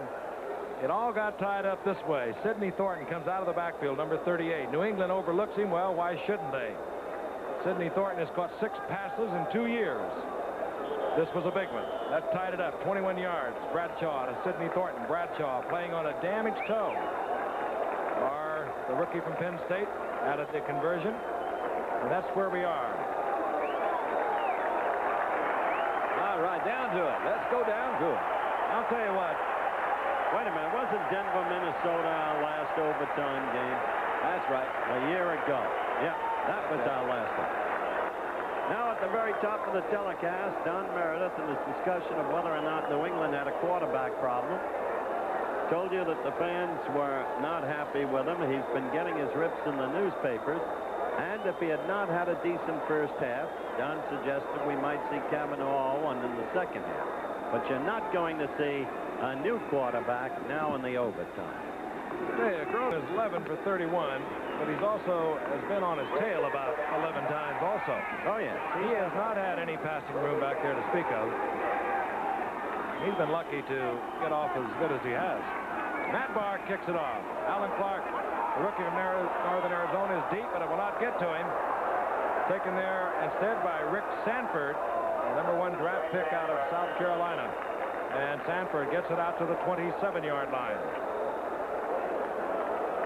So here we go. Hope you don't have anything big planned early in the morning out there.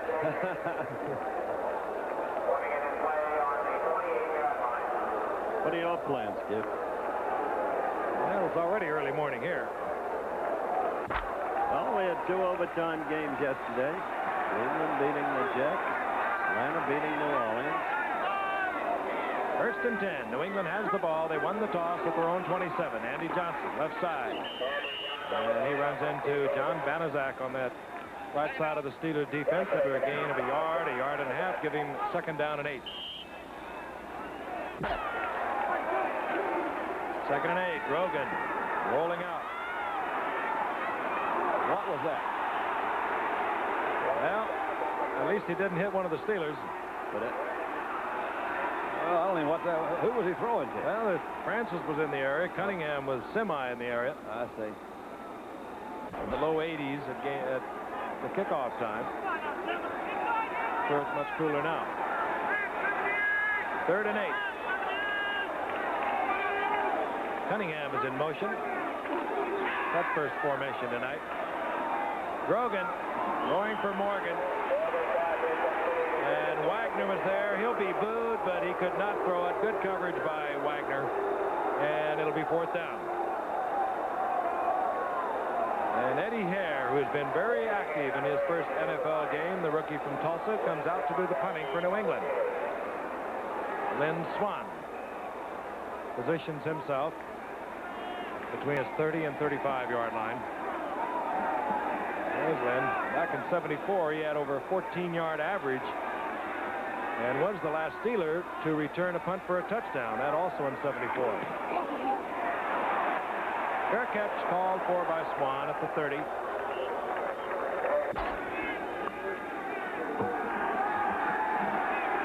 Steelers have the football, 31-yard line.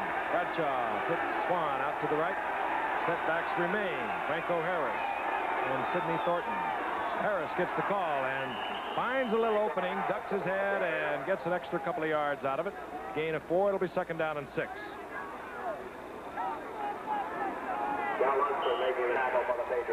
Harris now 23 attempts, 57 yards. Tough New England defense. And the world's champions are working on them.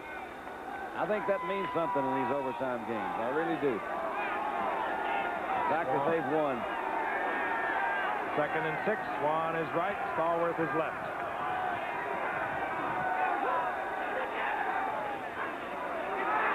Sidney Thornton. And he was the man that tied it up, and he's looking good tonight. Inside New England territory, close to the 48-yard line. Tripped up there by Tim Fox. He really has come on to have a big night in the late going. Early on, no, but they need him most. Look at him there. That big hole opening for him. Another fine block by 57, Sam Davis. And it appeared to me 57 on the other side overran it. That was Steve Nelson. He tried to cut up on the inside and catch it and ran right past the runner. 1st and 10. Ball inside the 49. Franco Harris. Thornton with a good block. Harris has some running room. And a good open field tackle by Mike Hain. And not until Franco Harris had picked up 5 yards. It'll be 2nd and 5. Here's the time to get one of those feelings done. Don't you get the feeling that Pittsburgh is the team now that's alive, that's coming on? I thought they would do it before the regular season. I mean, before the end of the regulation game. But I see them moving around there. They're getting together. You mentioned, we both talked, all of us talked about the injuries, but they seem to have something working for them right now. Yeah. 2nd and 5. The ball at the 43. Franco Harris inside. Good block again by Davis. And Harris breaks it down to the 33-yard line. That was a beautiful piece of execution. You had a perfect view of the whole opening and the way Franco. Look at it again. Amazing quality, I think, that Franco has. Look at that. He in a big game, you're going to put him in there, and he's going to come through for you. So a big game, whatever this is a key situation, he seems to always come up with one. They're getting close down there now. Matt Barr, the place kicker. Rookie from Penn State. Missed the opening conversion tonight on the Steelers' first touchdown. 2 kickoffs were poor. Ball inside the 33-yard line of New England. All tied at 13, in case you just left the late movie. Franco Harris, right side. Strung him out. Out of bounds. Stops the clock. Inside the 32. Steve Nelson there again, 57. Great performance by Nelson tonight, all over the field. Hunt was over there as Hawkins. Man, they all strung that thing out. You're right. Just back to the line of scrimmage, so it's going to be 2nd down and 10. And we're going to see the designated pass rusher, they call him up here, Tony McGee, come into the lineup, number 78. New England thinking pass from Bradshaw. Stay in their 3-4, however.